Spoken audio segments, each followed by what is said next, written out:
So you think that you're the best, do you? You think that you can put yourself on a higher plane than everybody else that thinks that they have got what it takes. This is invitation only. You know, if you have found yourself here, you are one of the best in the world. You know that if you find yourself here, you find yourself with an opportunity to stand among the greats. This is one of the few times throughout the seasons that we have seen where you can truly showcase if you are the best, if you are as good as you can possibly claim at R Factor 2. We are at the circuit Autodromo Jose Carlos Pace here in Sao Paulo, Brazil. It's Interlagos and it's the USF 2000, and it is magical for this ACO 1 Invitational here on the brand new Race Line TV. Good morning, good afternoon, good evening to all of you around the world. Jake Sperry here in the commentary booth, joined as ever by Nicholas Hillebrand, as well as Justin Mifsud on the cameras for us. We're just a few minutes away from qualifying about to happen for the first of two races here today, a sprint and a feature with some of R Factor 2's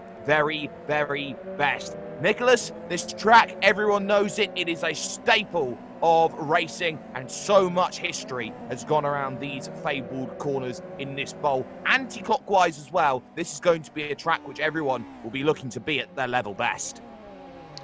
Most definitely. A lot of the drivers here, of course, know this track from various series already. We've got from all corners of racing in R Factor 2, and even from other simulations, of course.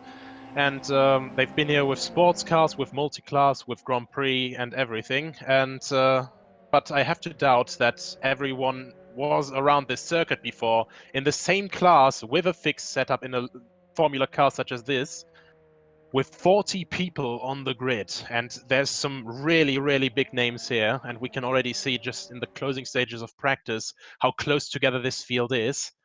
I think we have 33 of the 40 people on the server currently, 33 within 1 second of the leader. So the level of competition here is quite massive.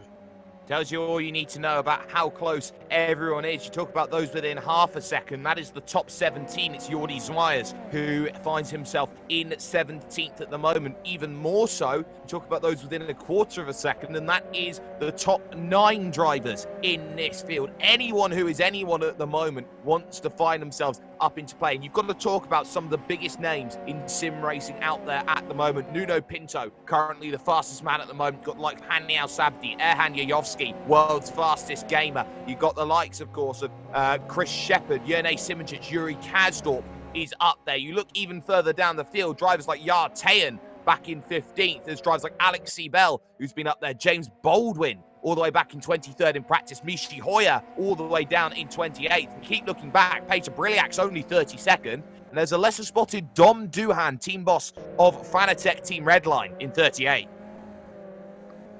Then, of course, we also have a certain Dennis Lind that some people who watch the Blancpain Endurance Series may know, down in 17th place, and also in the same team as him, Devin Browner, who recently won the RF 24 Hours.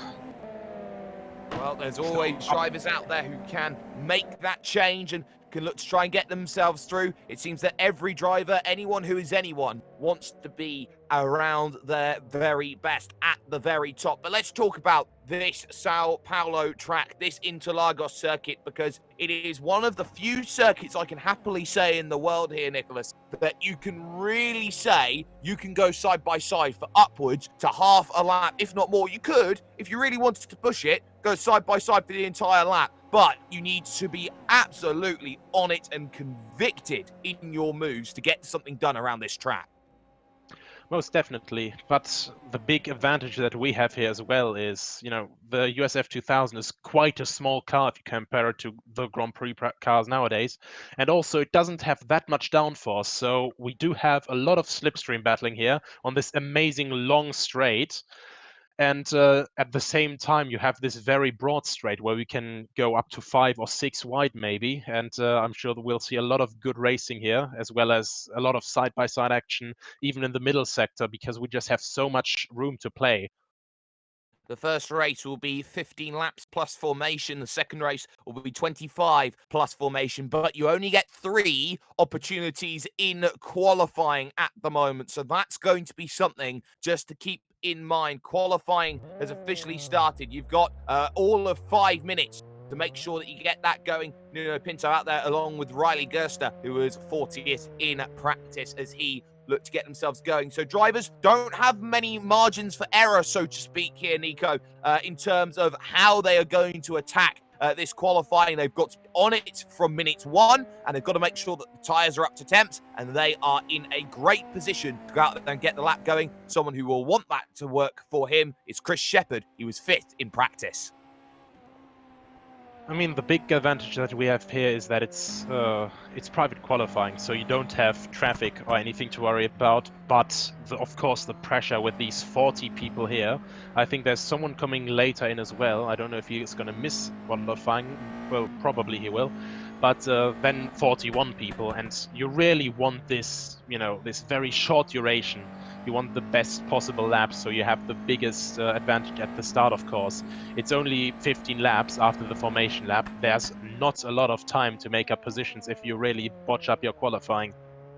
Well, 14 laps, we have seen the impossible happen, and of course, large fields increase the opportunity to see large accidents, and I think nobody will be hoping to see that from their favourite drivers. And make sure that if you are watching right now, make sure that you like this video, get it out to as many people as you possibly can, thanks to the YouTube algorithm. Make sure you subscribe as well for more great content that is going to be coming up in the future on Race Line Television. And on top of that, make sure that you tell your friends, go watch this race right now. It's probably one of the best that you will find in the world. Tiago Carvalho, though, he's going on to start his flying lap. He was 12th in practice as he makes his way through the center S's, through the Sun corner, Curva de Sol, and trying to stay nice and neat, opening out the corner as much as he can onto the Reto Aposta towards Desquida de Largo. We have a lot of drivers starting their laps now. Nuno Pinto just started his, as well as Devin Browner. So the first and second place drivers. Hani Al-Sabti a little bit behind, but the clock is ticking already. They don't have a lot of time. And of course, all of them are going to be wanting to put at least 2 laps in. Because I think that the outlap is already getting counted as 1 lap. So you have a maximum of 2 attempts to get a lap done.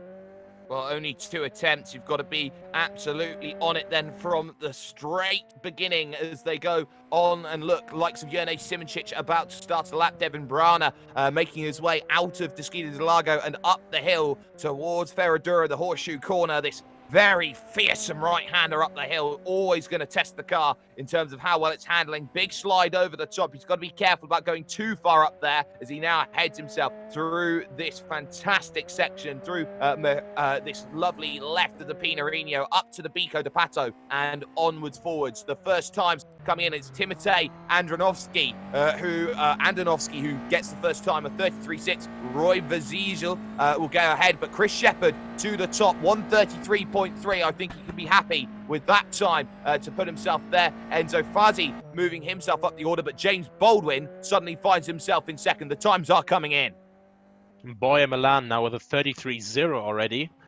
Then we have Enzo Fazi, Roy, and a lot of people are already going into the pits, so the one shot, they're really just taking it once, and after that, they're pretty much done. It may also be that, and there's Devin Browner with a 33.019 as well. So just got under the time of Boya Milan by 0.021 seconds. Really close here. Incredibly close as Hani Al-Sabti moves up into 4th position. Hoyer all the way back in 10th place. At the moment, it's Browner, Milan, Yoyovski, Al-Sabti, and Luca Berk up into 5th place. Drop down to 6th because Jerne Simoncic moves 6 thousandths clear of Devin Browner. Dennis Lind moves up into 4th place. Great time by Lind. He'll be happy with that one as he looks to try and find improvements. A couple of drivers still to set times. Yartayan currently has 30 seconds. Another driver jumps his way up through the order and looks to try and find some improvements. Sven de Vries has gone into 9th place through his times. Like Yuri Kasdorp has not set a time as of yet. He needs to find one. But talking about those who are looking and trying to find what they want, Adam Taylor up into 8th place. He'll be happy with that. A top 8 split by just a quarter of a second only. But timer expiring. 4, 3, 2, 1, and that will do it then in terms of everyone. So now it's about get your lap in if you haven't already. And Yaltayan didn't get a lap in, a timed one. So, yeah, already a well-known name who's going to be starting very far back, as it would seem. We're just getting the last couple guys in from 37 to 6. That's Nico Barkley, yeah. Very good lap. Though I have to be honest, from the practice times that we saw earlier, I expected the pole times to be a little bit quicker because the fastest times there were doing already like the 32.7s. So incredibly quick pace. But then again, you never know whether they had slipstream or something like that. And of course, in private qualifying, that all just falls away. It's all about a true one-lap pace, and 2 drivers are out there trying to get it. They've left it as late as they can. It's Yuri Kasdorp and Peter Briliak, 2 of the very, very best, leaving it to the final stages. Tayan will not settle lap time, nor will Dennis Jordan, who did not go out for qualifying. So this is going to be crucial. Mateo de Krop will not find any improvements on time. So well with the likes of Kasdorp and Briliak goes. They make their way to the line. Kasdorp goes 7th. And where did Peter Briliak go? Only 25th place. There's the shocker qualifying for you. And this is how things will stack. Jurne Simoncic will be on pole position. Devin Browner in 2nd place. There's Borja Milan with Dennis Lind 3rd and 4th. Yayovsky, who was in the World's Fastest Gamers finals, he's in 5th. Barkley 6th. Kasdorp 7th with Al Sabdi in 8th. Luca Burke will start 9th. And Adam Taylor rounds a top 10 split by less than 0.3 of a second. And you really have to also appreciate the overall gap here through the field. Of course, there are a couple people, who kind of had a mock-up in their lap. But up to 35th, we have all drivers within 1 second. So it really is close. Otherwise, we only see stuff like this in really competitive racing series. And, this event is certainly one of the smashes to end the year. Let's have a look what people will do with this in the first race.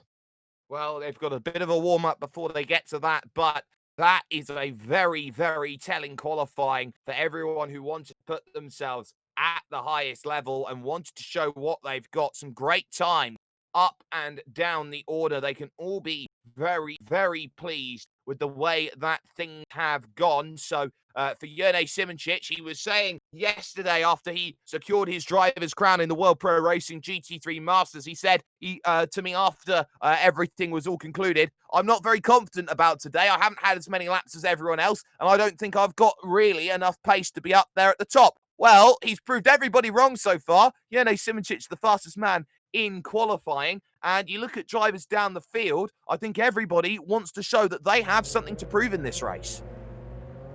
Most definitely, even though it's originally started as a fun event, and I think the soul of that is still in here because just before the race, before the qualifying and everything, during the practice, I was down with the drivers, and they're just all there together. They are laughing, they're having fun, but when the lights go out, you can bet your everything that they are going to be with knives between their teeth and fighting for every position that they can. Yes, it will be very much a case of pistols at dawn for all of these drivers once they get to racing action. But you talk about always how you talk about drivers who have themselves a budget to go race around the tracks in their seasons as they go. You talk about all these drivers who look to try and find these improvements. Dennis Lind is one to definitely keep an eye out on. You talk about how Verstappen and Norris always have that ability to go out there and kick on. You talk about drivers who are in and around this scene, Barrichello, Juan Pablo Montoya. You can keep talking again and again, Nicky Team, etc., et al. What does someone like Dennis Lind learn from sim racing to go out there and apply to what he does for a job? I really think no matter whether it's real or simulation, I think the thing that you always can carry over is your behavior in relation when you're with other cars on track. Like, if you're just basically getting this traffic experience, for example, on track with a lot of cars around you, you can sort of start with more time and more time. Because it doesn't matter if it's real or in a simulator, people will react, sort of the same most of the time, especially in sim racing, when a lot of the drivers, of course, they want to replace the real motorsport lacking in their life with this simulator racing. So they try to drive as realistically as possible. They want to compete. They want to finish well. And so when they give it their all, when they're on their limit, you can really learn to handle yourself around these drivers. And Well, they I think, oh, sorry.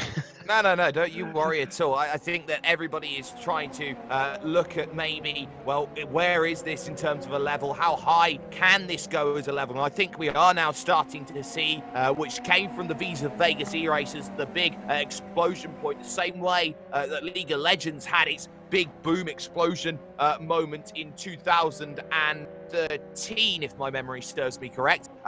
You're looking at this to be the next big thing when it comes to esports, when you talk about just how sim racing has been transformed over the last 12 months. I've seen prize pools in certain series go upwards of 500% increases year on year. If this is the time to become a sim racer here, Nicholas, surely now is the time to get in, get involved, get yourself in on R-Factor 2, and get yourself learning to try and be up there with pace as one of the best. Most definitely. I mean, across the nations already, it's been quite a thing. I think in Sweden they had it before already, where that basically sim racing is getting integrated into the Motorsports Association. A friend of mine worked there to organize national events with the Swedish Motorsport Association. And just last year, in 2018, the German Motorsports Association, the DMSB, acknowledged sim racing as a form of motorsport. And you were really seeing it with the ADAC GT Masters Esports Championship and all sorts of events. It's really just exploding popularity. It's getting bigger and bigger. And, we have really a lot of luck that we have this event here at the end of the year, a nice way to finish this year off with so many incredible drivers in a completely same chances, same car. Of course, the only thing different for them will be the hardware at home, Yeah.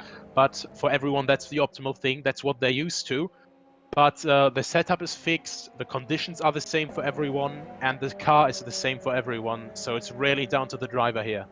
On top of that, you can talk about CAMS in Australia having recognition of sim racing. I know as well that the British Motorsports Association, the MSA, they've also found themselves sanctioning a couple of sim racing events as well. It is exactly where you want to be at the moment for sim racing. It's starting to get up there. You've got teams like Williams who are coming up into the foreground. You talk about all of the Formula One teams having their own F1 esports series. You talk about things such as BMW having their own event, I believe, a month or two ago. You talk about anywhere you are looking in sim racing, world's fastest gamer, the McLaren Shadow Project. Those sorts of things are absolutely sensational, and those are some of the reasons why we look at sim racing and we look at everything being absolutely fantastic. We are right on the cusps of getting ready for racing action. What are you looking to expect here, Nico, from this opening race? Well, it's going to be difficult because, of course, for this opening race, it's a shorter duration by 10 laps. After the formation lap, of course, it's 15 laps. And it also sets the grid for race 2. So I think there's going to be, even though, there's no real big prize money or something, there's going to be a lot of pressure for people to perform well here because they really want to get a good position into the race 2, at least after they watch their qualifying, maybe. And, we're starting over. We're getting to the grid now. Yeah. And I think some nerves will be very hot when the lights starts to go out. Yes, I think a lot of drivers will want to be at their very best, making sure that this race is going to be for them. It's 15 laps long. They have themselves about 10 seconds now to get themselves up and gridded for the formation lap, which will be coming up into view. But this is going to be where you start trying to find out who has what it takes. Simoncic on pole, Browner there in second position as they will roll off for that formation, waiting for the green flag to go when they will next cross the line, heading through the Skidados boxes, the final corner out on track. And this is where you start thinking about, well, who has got what it takes? Who will put themselves up at the top and say, well, this is my 2019. Let's not forget, for quite a few of these drivers, this will be one of their last broadcasted races of the decade, and they want to sign this decade off in style here, Nico. On top of that, there could be teams, there could be people watching in and saying, well, if I want a performance driver, I look at this race and I say, well, maybe this is where I start to form my super team. I was just looking while the people start the formation lap and just look at the size of the field. I just watched the turn 1 to look when the last person is coming out there, and when I switched to Joni Simoncic in P1, he was already past the Scheda del Lago, so already the complete Sector 1 finished while people just barely go through turn 1. Just gives you a very good insight into the size of this field, how many people are here, and I mean, surely for a lot of people that maybe are still searching for a team to change to, I mean, this is going to be a very good proving ground, because even if there's no prizes or whatever, or, you know, if it's not by any big organization or by any big brand name behind it, this is a very good proving ground, because, you know, we're broadcasting this, we're showing this race, and there's so many big people here, and instantly you can market yourselves as, oh, I beat this guy in this race here with completely the same material.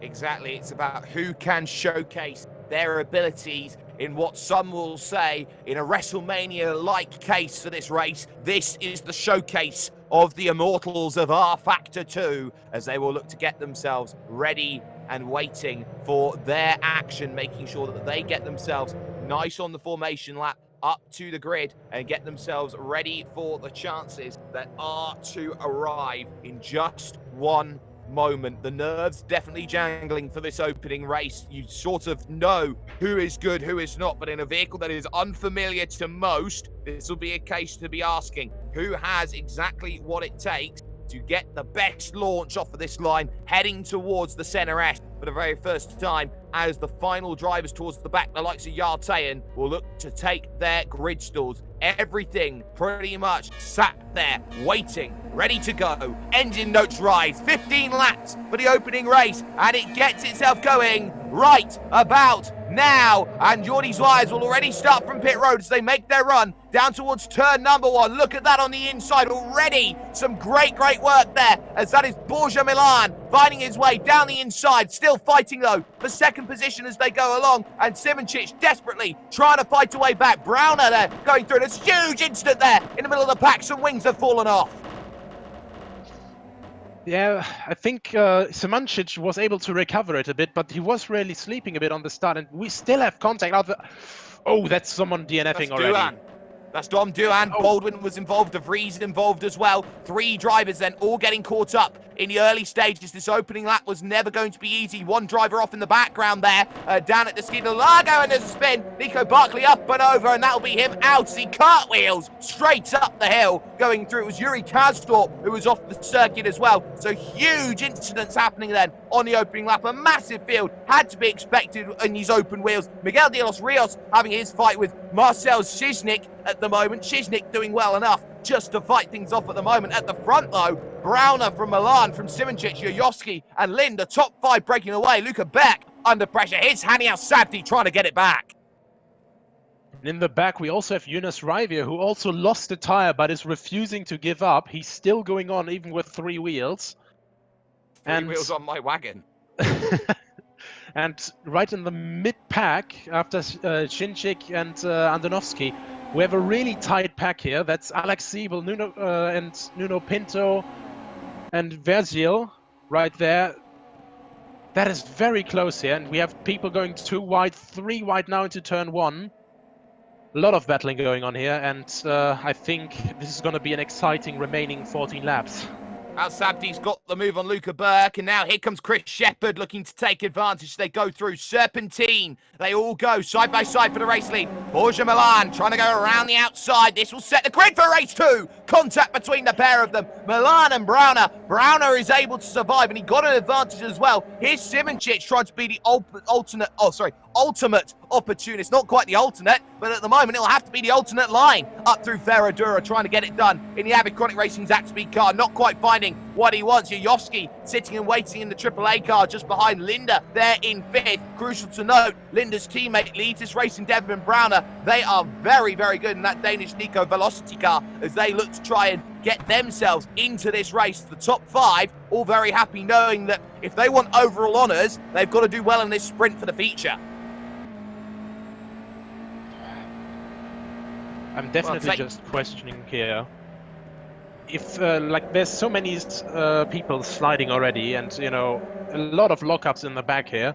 And I said this before, like, there's no mandatory pit stops, but for the 25 lap race later, I spoke with people as well. There may be pit stops later on, but for this, I think they're going to try push it to the absolute limit of the tires.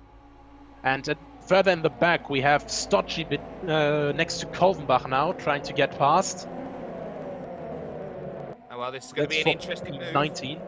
Yep, absolutely right. Round the outside in 19. Stocci, big German colours on the livery. And for the Deutschland, he gets the move done on Kolvenbach. So up to 19th he goes. Battle just in front of that then, as this is Miguel de los Rios trying to get past Michi Hoyer, who has been on an absolute tear through this field, up now into 12th place, and he can't get the move done into Desquita del Lago for the moment, though. It is still the top 5 away at the moment, but you look further behind, Luca Burke still under pressure. This for the top 10. This is Thiago Carvalho, and he's under pressure up the hill. Marcel Shishnik was thinking about going down the inside. You rarely get the move done at Ferradura, Nicholas. And we also had someone just off as we switched away for the lead. Matthew Beavers tried to get a late move done into the Ciudad del Lago to Heiko Kolvenbach, but just was far too late, spun himself and lost a lot of positions here, and a little bit of damage to his front wing. The arrow isn't so important here, but it's still going to cause a little bit of understeer in faster corners here.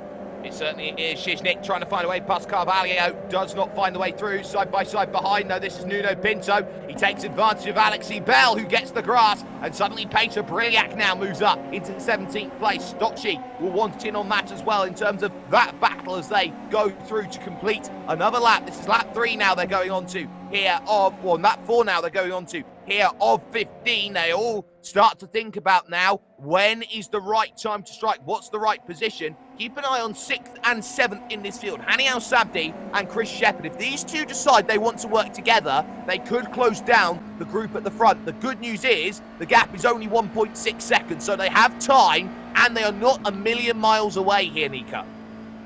When you look at the car distance, though, it seems like so much more than 1.6 seconds. And just generally, though, like 1.6 seconds, of course, in racing, it is a huge number. But, well, when there's a 5-car battle up ahead for the lead, you know, one of them makes a mistake, all of them get held up. So I think for Al-Sabti and Shepherd, it's going to be really important, you know, to sort of work together here. So, you know, to have their sixth sense telepathic communication between the cars going, come on, let's not battle here, let's move on forward. And you can start to see the gap closing down a little bit already. Because, you know, through the second sector, of course, very tight. The guys in the front are really just trying to, you know, gain a bit, but also make some moves. And I think that's going to be the perfect window for Al-Sabti and Shepherd to not battle with each other, to just focus on getting ahead and to close the gap to the top 5 and make this a 7-way battle for the lead.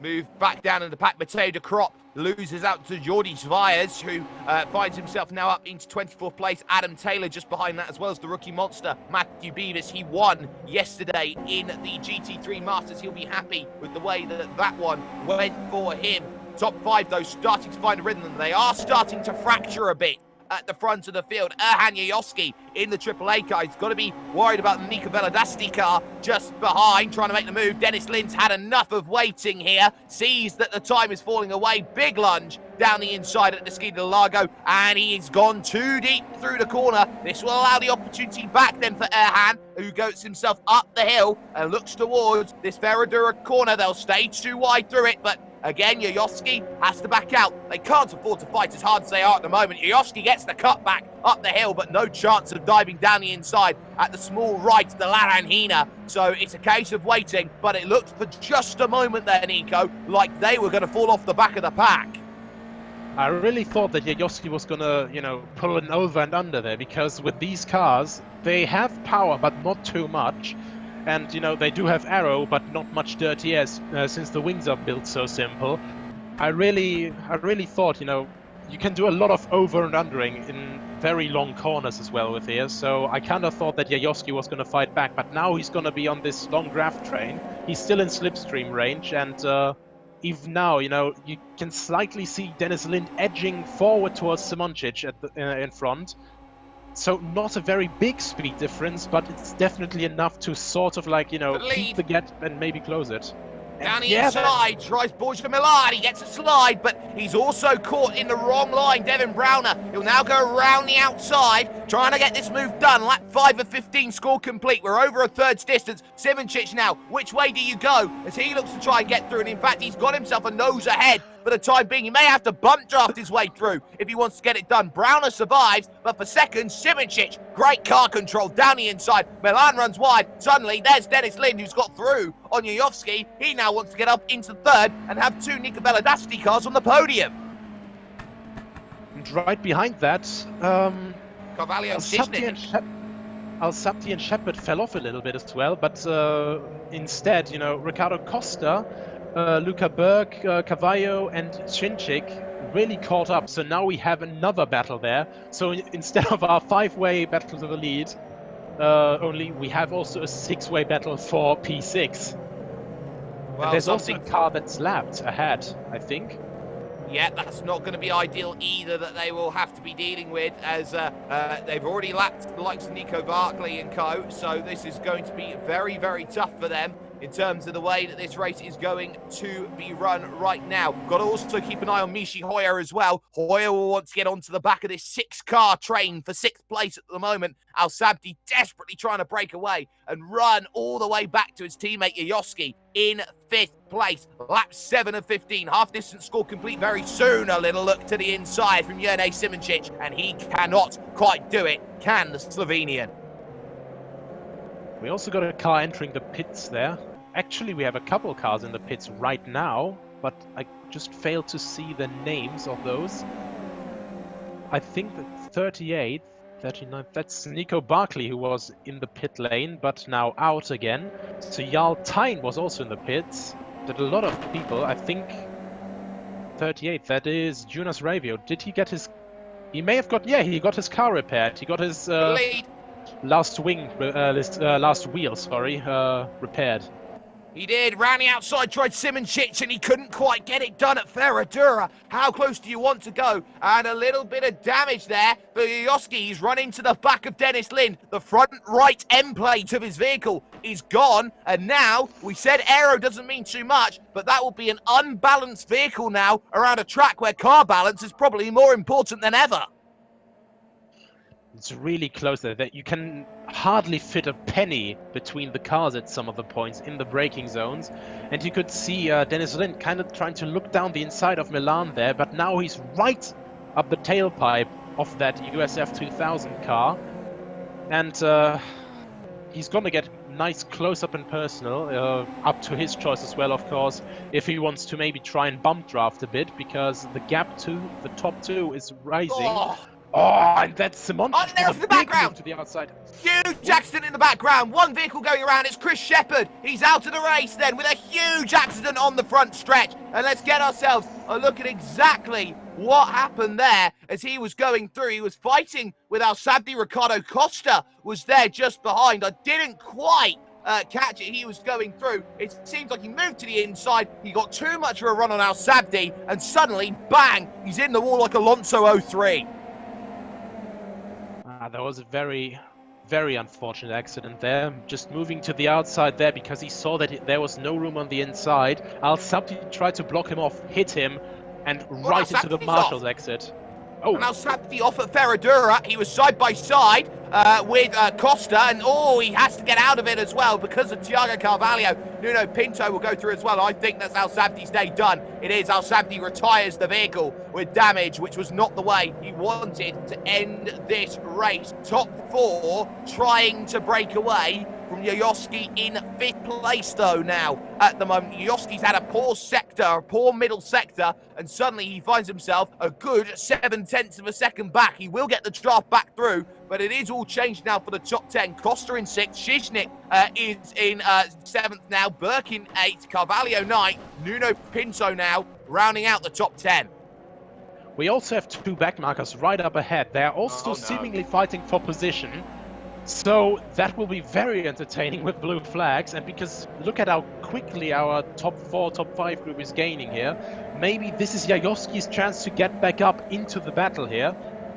And I really don't know if they will, I know that Devin Brown is a very, he's usually a very calm guy. I know him for quite some years now, but when he gets to back markers and they don't act as he wants, he's basically a carbon copy of Sebastian Vettel going blue flag, blue flag.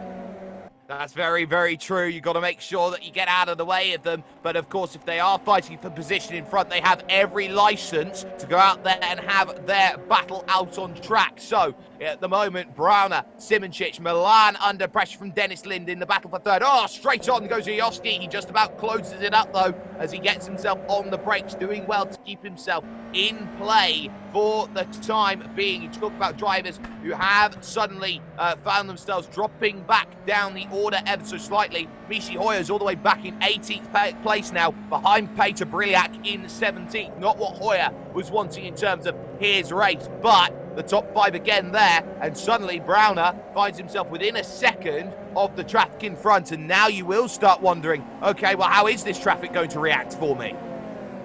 And that's Ryan Elliott and Arwin Taruma. I don't think they're fighting for position, actually.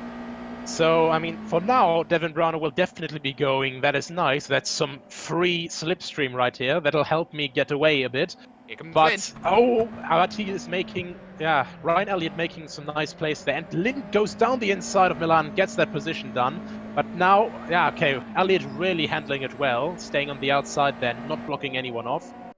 But Milan also has the overdrive on the exit now. He's just pushing. He's going to try and bump his way through. Knows that they've got to stay within a second if they want position for the next race that comes up. So that's very, very close between them for the time being as they go up through to Skidalago once again. Lap 9. They have scored complete then at the moment. So now what do you do if you start looking for opportunities, if you start looking for places to go out there and to get those overtakes? And you talk about drivers who've done well. Marcel Shinsik is up in 7th place right now. He's had a storming drive at the moment through this field to get to where he needs to. Most definitely. We have a lot of people who climbed a lot of positions, and Jordi Sue is up to 21st, when you have to consider he started out of the pit lane, now to 20th. He passed basically half the field, just past his teammate Enzo Fassi. And, I mean, that is just, if you have to consider the amount of laps done, I think, what lap are we on right now? This is nine laps, so he basically passed almost 2 cars, well, about 2 cars per lap so far, which is incredibly impressive. Well, side by side for third, side by side for third as they go through. Simoncic can't get it done, but can Borja Milan on the outside in the Akko car. Little bit of contact through 1, through 2, slides his way through the corner. No traction there going through. Yuyovsky tries to take the Nick Heifeld line. It does not work. He almost ends up like Nick Heifeld against the safety car door. But here comes again Jerne Simoncic, looking to go to the outside to try and get the move done. As right now, down he goes, and no chance of going through. Straight on goes the lap traffic then as he gets very out of the way in a very dramatic fashion. But my goodness me, a lot of changes going on because likes of Alex Seibel has dropped a lot of positions down the order. So Seibel's moved backwards. He's behind Coben back now, and it looks like his day's going worse and worse and worse. He may have damage. Car straight on. It's Androvich. Andronowski. Yeah, Andronowski. Straight on. Just a bit of contact. I think that was with Castorp or Cavallo there. Couldn't quite see it into Ferradura. And just through the grass and the inside. Luckily, these cars, aren't like F1 cars where they go 300 plus at this point, or else he could have rejoined into the traffic there. But luckily, no such thing happening here. So he slots in right between Kolvenbach and Heuer. And this group here is also, still fighting quite closely. Stocci trying to defend from Kastorp, and right behind that, Vezil and Breliak also trying to get some action here. They are trying to get some action as they are for the race lead. Browner defending again, 3 wide behind that as Gajowski starts to get a bit impatient, waiting on which way can I go and make the move. We've seen some brilliant defending right now, and this is the worry that Dennis Linder is having at this stage. He's 9/10 of a second off of what he needs, and you can see all the way to the grass on the right-hand side, on the left-hand side of circuit, trying to save everything again to the outside. Tries Jurnej Simoncic, and it doesn't matter how many times he looks, he might have the chance now down the inside for the lead. Behind that, though, Yoyoski capitalizes on drivers going wide. He's got the chance, and here is Simoncic trying to get back to the race lead. He started on pole position, goes around the outside of Ferradura with contact, and Browner just saves it. How on earth did Devin Browner just save that? That was a very, very difficult situation. He was determined to hang on in the inside there. But, this is not completely high downforce racing, of course. They are sliding on these very thin tires. I mean, comparably to the nowadays F1 tires or prototype tires, these are basically bicycle tires. And Browner doing very well to hold on there. Of course, like Dennis Lind having a real motorsports background, Devin Browner coming from kart racing and kart slalom, of course. So he's used to sliding through corners, but now he's completely lost the contact to Simoncic, and Dennis Lind there working together with his teammate for bump drafting through the last kink there. Well, you kind of have to here. If you're two teammates and you're fighting for a race win, you've got to work together to get up to the man at the front. It is now through 12 here as they go through, starting themselves on lap 13 as they look to get themselves going a little bit further forward as they look to try and attack this one. Just a little bit quicker you have to go at this stage in time. Good battles as well, going on a little lower down in the pack. But again, that is Browner finding a way through on Dennis Lind for second place. Battles a little bit further down the order we're keeping an eye on. Andronovsky, of course, the North Macedon, trying to find a way past Mishi Heuer. This for 14th. Heuer there on the inside, trying to deal with his battle in the Simpit car, able to hold position. And right behind that, Kolvenbach is trying to, profit from that a bit as well, because I think just through that line, and now going side by side into that as well, they're holding each other up a little bit. Of course, Heuer has to do a slower exit into Ferradura, because you just can't hold this car with the same speed from the inside. This just doesn't provide the grip. And Kolvenbach is now right on the tail of Andonovsky here. Yep, he certainly is at this point in time. He wants to try and find himself a way to go through. I saw contact into the junction corner, Yun Sao, between Browner and Lind. Lind, I believe, was in front, still is at the moment, but this pack of 4 are in trouble now. Simoncic 1.2 seconds away at this point in time as they now get themselves through to lap 13. Here's Borja Milan thinking about a way down the inside. The teammates almost run into each other. Milan has no pace off of the exit, though, and this will put him under the clutches of Yoyoski, going around the outside here of the Curva de Sol. Very brave place to go and make the move, but Borja Milan able to save it for a moment. Tyre-to-tyre contact down the Reto Aposta. Browner was in front last lap, but he did overcook it a little bit going into turn 4. He really wanted to gain more time, and here again on the very outside, clipping the grass, and that's just not very good for traction. Very aggressively defending now against Jajowski. I don't know how this battle is going to end. Well, nobody does, and that's the glory of it as they move on forward towards the next stages, but they are bringing drivers in. Ricardo Costa is now on the back of this pack. Shiznik, Burke and Pinto not far away either. Top 9 split by 5.2 seconds at the moment here in this field. Tells you all you need to know at the moment. Jurnej Simoncic trying to break away from all of this because it is pure madness behind at this point in time as they all deal with their battles. It is on as well, 12th and 13th. Herman Stocci has done well to get himself up through, but he's got a very hard-charging Peter Briliak behind, who's looking through Mahulo to try and get the run at Jun Sao, and he can't quite get it just yet. And we spoke about this at the start of the race. If the guys in the front group battle too much, the guys behind will catch up, and Costa already has done that basically. He's now right in that group. Oh, yeah, Yoski on the inside. Tried very it. Close there.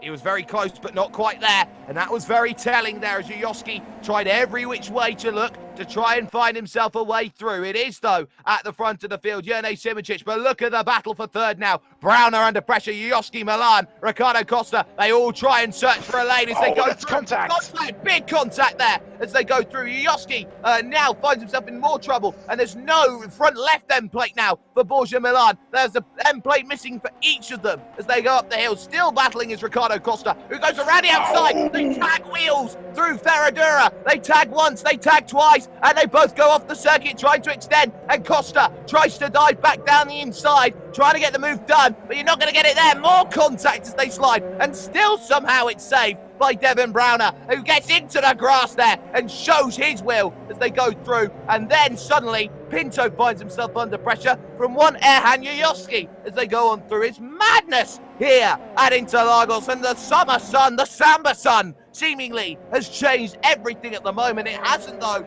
for Jurnej Simoncic at the moment. He could be really happy with the way that he has been running his race today, and I think that he can be very, very proud of the fact that he has been driving so strong at the front of this field, weathering the storm and taking his way over the line to pick up the race win with the crash in the back. It is Yoski right at the death into the wall. It costs him a lot of time. It costs him back to 9th place. It's a long day back there from 9th as the rest of the drivers go through. This is what happened to Yoski. More dramas in the background, sure to speak of it. But you've got to look at Yoski, what happened to him. He went for the inside, had to avoid the pit wall, ran into the vehicle in front. Yoski was too aggressive. And I think just in the last bit there, of course it's the last lap, but Ricardo Costa really coming with touring car tactics there, as it looked. You know, a lot of banging bands, more than just 2 or 3 times. You know, his suspension was entangled with Browner's, so I don't think that Browner was very happy with that. You could see it from him just, you know, hitting back at Ricardo Costa there. But also, what a last lap from Ricardo Costa, getting from 6th up to 4th place in that last minute. And yeah, Yoski wanted to risk it against Browner, and that gap just wasn't there in the end. Confirmation of classified results from the first race, the sprint race here. Jurnej Simoncic, who picks up the win in 23 minutes and 39 seconds. His margin of victory come the end was 2.5 over Dennis Lind in second. Devin Browner would finish in third with Ricardo Costa fourth. Borja Milan gets 5th place. It was Marcelo Shinsek who finishes in 6th place with Luca Burke in 7th and Nuno Pinto in 8th. Erhan Yoski gets 9th after contact on the final straight through the Skidados boxes. And then it was Yuri Kasdorp who rounded out the top 10. Roy Vergil finishes in 11th with Peter Briliak 12th and Herman Stocci going from 13th in the next race. Mishi Hoyer will start 14th with Timotej Andonovski, who had a big adventurous off. He's 15th. Heiko Kovenbach, 16th for him. Enzo Faggi, 17th. Jordi Zvias, 18th. 19th for Thiago Carvalho, with Renzo Sanchez rounding out the top 20. Other notable names coming back from damage on the opening lap. James Baldwin gets 22nd. Dennis Jordan, who did not set a qualifying time, he gets himself up to 23rd. The last finisher on the leading lap was Riley Gerster. He finishes 26th, and drivers who are many laps down but did finish include Adam Taylor, Sven de Vries, and Alex Seabell did not make it to the end. Nico Barkley just about did. But on top of that, Hani Al-Sabdi, Chris Shepherd, the likes of Yaltayan, Dom Duan, all involved in incidents early on in that first race. But you know what, Nico? That was a very entertaining 15 laps. And to think we've got to put 10 more laps on top of all of that.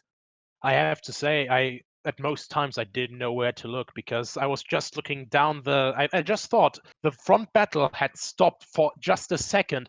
So I tried to look down the order a little bit to see what was going on there. Then I saw 3 different battles going on there. Then you go on, oh yeah, Dennis Lind is attacking again. I look there, then we have contact in the back, and everything is just constantly escalating. This has been a very good race. What tension goes on. And of course, we also have the fastest lap here, 1:33.3. So Dennis Lind with almost qualifying pace here with his fastest lap. We can be very happy with that as we will move very, very shortly towards the second race and everything that will kick off with that. Some magic, though, that has gone on in that opening race. And my goodness me, I believe that we are going to see more of that in the second race. Those results from that first race, they dictate where you go in that second race. And that is going to be telling because once again, Juraj Simoncic will have to go from the pole. But you talk about drivers who made great progress through the field. Nuno Pinto gained up almost 20 places in that race. Talk about the likes of Peter Briliak, Yuri Kazdorp. They didn't qualify well in that first race, but they're going to go to the second one, and they are surely going to be in the right position here, Nico, to get themselves onto that next level here on Raceline TV. Most definitely. I think there's a lot of opportunities here now in the second race. And also you saw that, consistent driving in this, just trying to stay out of trouble wasn't a bad approach either, because as we see here, I just got a Discord message from him about the race. Jordi Sveers, one of the Singularity drivers, really impressive drive, came in 18th at the end after starting out of the pit lane with just 15 laps here.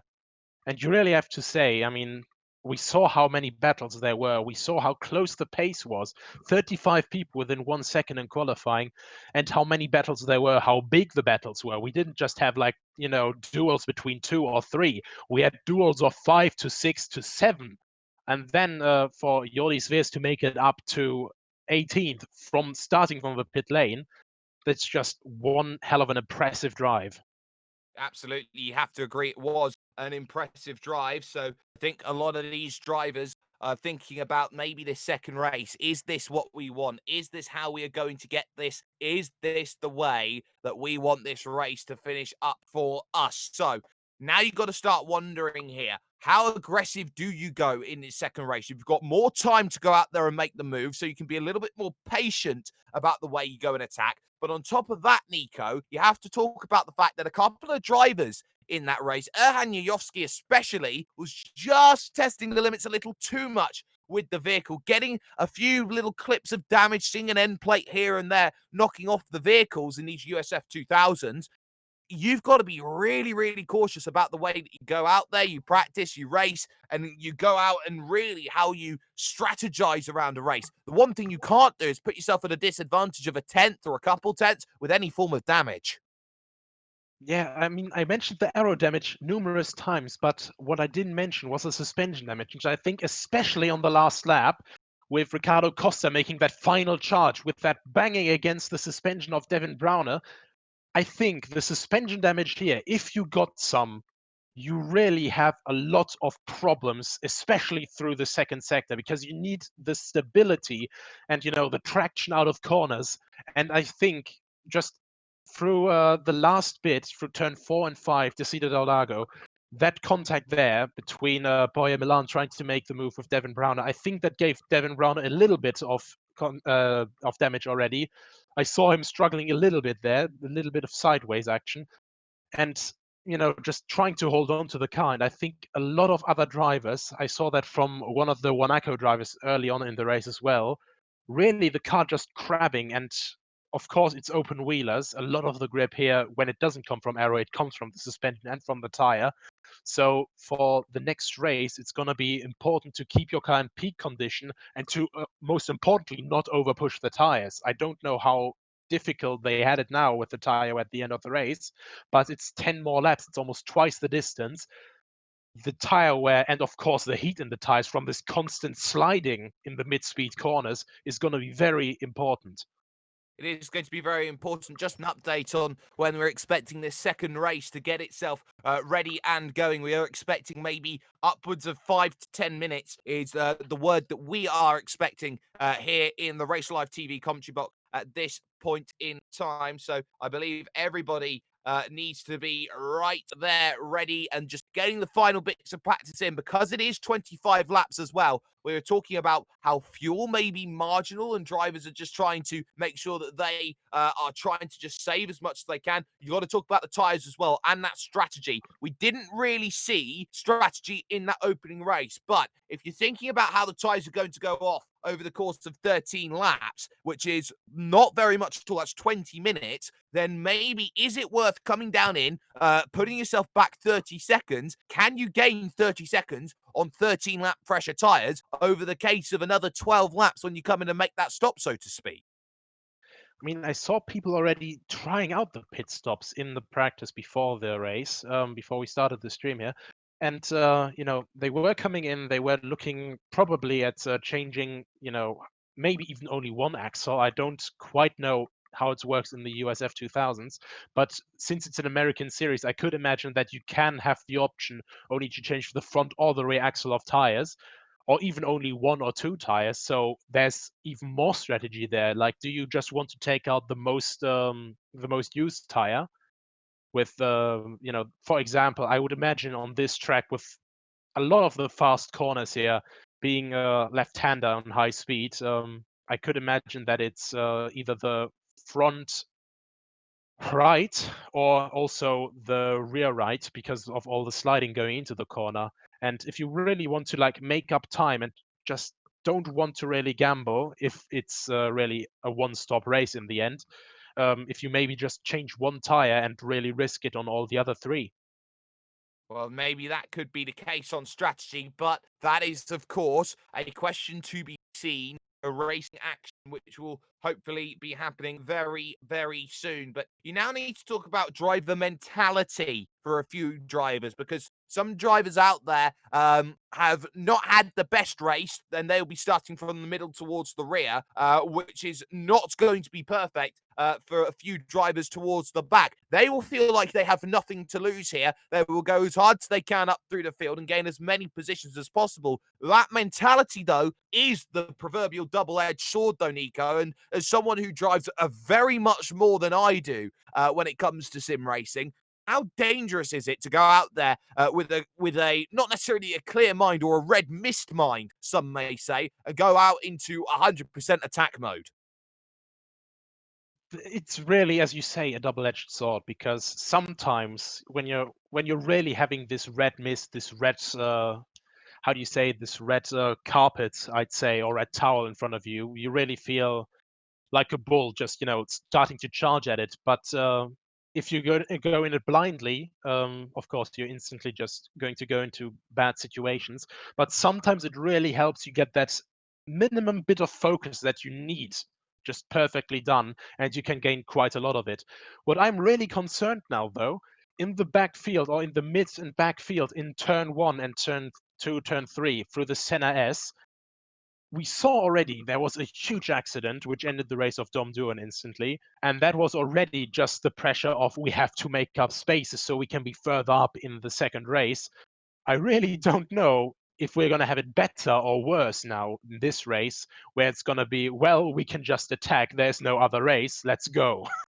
Well, that is always a question. Actually, lap one mentality, very, very difficult to work out because there are two philosophies of how you attack an opening lap. Do you decide, Nico, in terms of the way that you drive, do you be pedestrian, maybe allow drivers to get through, take some positions in the early stages, knowing that you can survive if you just stay out of harm's way? Or do you be that aggressive driver that goes for the moves and sees a gap and goes for it and takes the quite aptly Ayrton Senna mantra, if you no longer go for a gap, you're no longer a racing driver? Is that the sort of mentality you go for when you're trying to make positions on an opening lap? Well, basically, it's a mix between both. Like, I do mostly endurance racing, so I personally always try to just keep the car in one piece. But of course, at the start of an endurance race, you have the cars close by, and even if it's only for the first stint or something, you can get some stuff done. You really want to get past some of the guys in front of you. So you just really try to, well, I just really try to go for it for a couple of positions, for a couple overtakes.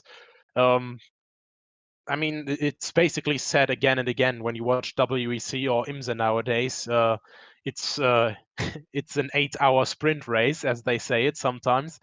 And it really is like that, because I absolutely know from the guys from VC here, which is quite a lot of the grid actually, they're not backing down either. And I mean, it's quite of how do you say it? It's a bit difficult, because the saying goes, if you no longer go for a gap that exists, you're no longer a racing driver. If you go for a gap that exists, you're Ayrton Senna. If you go for a gap that doesn't exist, you're Pastor Maldonado. And Oh, it goes so quickly between the two, because you don't know exactly how the person in front will defend as well, especially in a race like this, which goes 25 laps, and of course is in itself a long race. After all, we have about 1.5 minutes, so 25 times 1.5. It's quite a bit. It's almost 40 minutes of racing. yeah. But, and yeah, I'm almost done talking. Well, you well, know, here's my next question then. So if you no longer go for a gap, you're Ayrton Senna. If you go for a gap that doesn't exist, you're past Maldonado. Does that mean no matter what you do, you'll become a race winner? well, now that is the real question here. I mean, we Well, could they ask both that won Joris races. Ivancic. Yeah, I mean, one certainly a lot more than the other. But, I mean, that has to be said in the end with all the Maldonado jokes. He did win a Grand Prix, which, other people like Nick Heidfeld, who had certainly a lot more stuff going on, didn't manage to do. Well, that pretty much says all that you need to know about how drivers tend to have their thinking. We are about 3 minutes away from the start of the second race, and a very important second race at that. 25 laps worth of racing, and the formation lap as well, which will go alongside that too. So everything to play for in terms of the way this all going to be run. So now this is going to be the question. Who is going to find themselves on that plane? Because this is the one race, that first race, yes, you had yourself a very strong 15-minute race. This second race, this is where the bragging rights come from. If you win this race, you stand as arguably, and I will say this unofficially, R Factor 2's best driver of the decade. Oh, that's going to be, very, very, very interesting to see here, because we just don't quite know how this will play out. I mean, in the end, I'm going to be honest, up until lap 10 or something, I was sure that, with the amount of progress they were making, Dennis Lind would probably work up a bit as well, because I know how he drives in real life, which is just a spectacle to see. If you haven't watched any of the Blancpain Endurance Series races this year, then I highly recommend that you do, because some of the driving that he just put down there, that was just absolutely incredible. And you could see that again here. And so I was, in the back of my mind, I know that the others are really fast. I mean, Erhan Yajovski as well, just stunningly fast in simulator. And then you see him going at it in the McLaren Shadow thing there with the 570S GT4. And you just think, this guy hasn't done any real life racing yet. He's going so fast, so on the edge, and still so smoothly. There's so many good drivers, and of course, Yajovski as well, with all his championships and wins in various Formula Series. But I was still thinking in the middle of that we would partly have a 1-2 for the singularity drivers, and in the end, in the last moment, it all just came toppling down again. So anything can happen. Anything definitely can happen as things look to get themselves look towards ready. And you got to talk about legacy as well of these sim racers and how they look to improve and what sort of drivers they try to get themselves looking up for. You talk about drivers who have uh, honestly found themselves with great improvement. Talk always the big two famous ones, Max Verstappen, Lando Norris. Lesser known when you talk about these sorts of things. You talk about Robert Kubica, you talk about Charles Leclerc, you talk about drivers like Stoffel Van Dorn, who very famously used R Factor 2 as his way to get himself up with a bit more improvement. So everyone goes through, and there's actually something on top of that as well in terms of the way they goes. I think we're just resetting warm up to make sure that everybody is ready to get themselves up and going. So the big thing to be asking is, in terms of this, with everybody in terms of the top teams getting R Factor Pro and using that as their big test simulators to get going, R-Factor 2 surely has to be the most realistic when it comes to how drivers get themselves ready for races, and the closest thing, some may definitely argue, to getting into the real world. I definitely do know that there, at least in Germany, that there are a couple of teams, for example, Mücke Motorsport, even though they have a sim racing team that does do a lot of iRacing stuff, I do think that they do have a couple of simulators running with R Factor 2 for the Formula 4 and Formula 3 and everything that they do by the side. So, there's just a lot of stuff. I think basically, if you have the millions, if you're a manufacturer or an F1 team, if you have the money to do it, you get R Factor Pro. If you're a smaller team that just wants to prepare and you're just looking for drivers to get a bit of on-track experience with a thing that is close to reality, usually, I think that you're gonna go for R Factor 2 then. Absolutely, and I think you can see throughout the sim racing sphere just how much transformation has gone through an entire decade. You talk about what we were looking at in 2010, and this was a decade ago. You talk about two of the biggest drivers in sim racing, and both of them find themselves on the same team as Dom Duhan right now. You talk about Gregor Hutu, and you talk about Bono Haas as two of the big drivers who really pioneered sim racing for a decade. Now it seems like it's new drivers who are putting themselves to the top. You talk about the likes of Jurne Simoncic. You talk about the likes, say, of Josh Rogers as people who are now going to start making sim racing that next level. Likes of Yoyoski, who are going to be the next generation. Likes of, say, the Nuno Pintos. Likes of, say, all of those who are trying to get themselves up to the top level as quickly as they possibly can. There is now endless more opportunities from where we were just a decade ago. And I think that this sim racing decade has been all about this great transformation. And surely from 2020 to 2029, we're going to see sim racing kick off in a way that I think not even anybody, I think, has a way of predicting how big it's going to go here, Nico.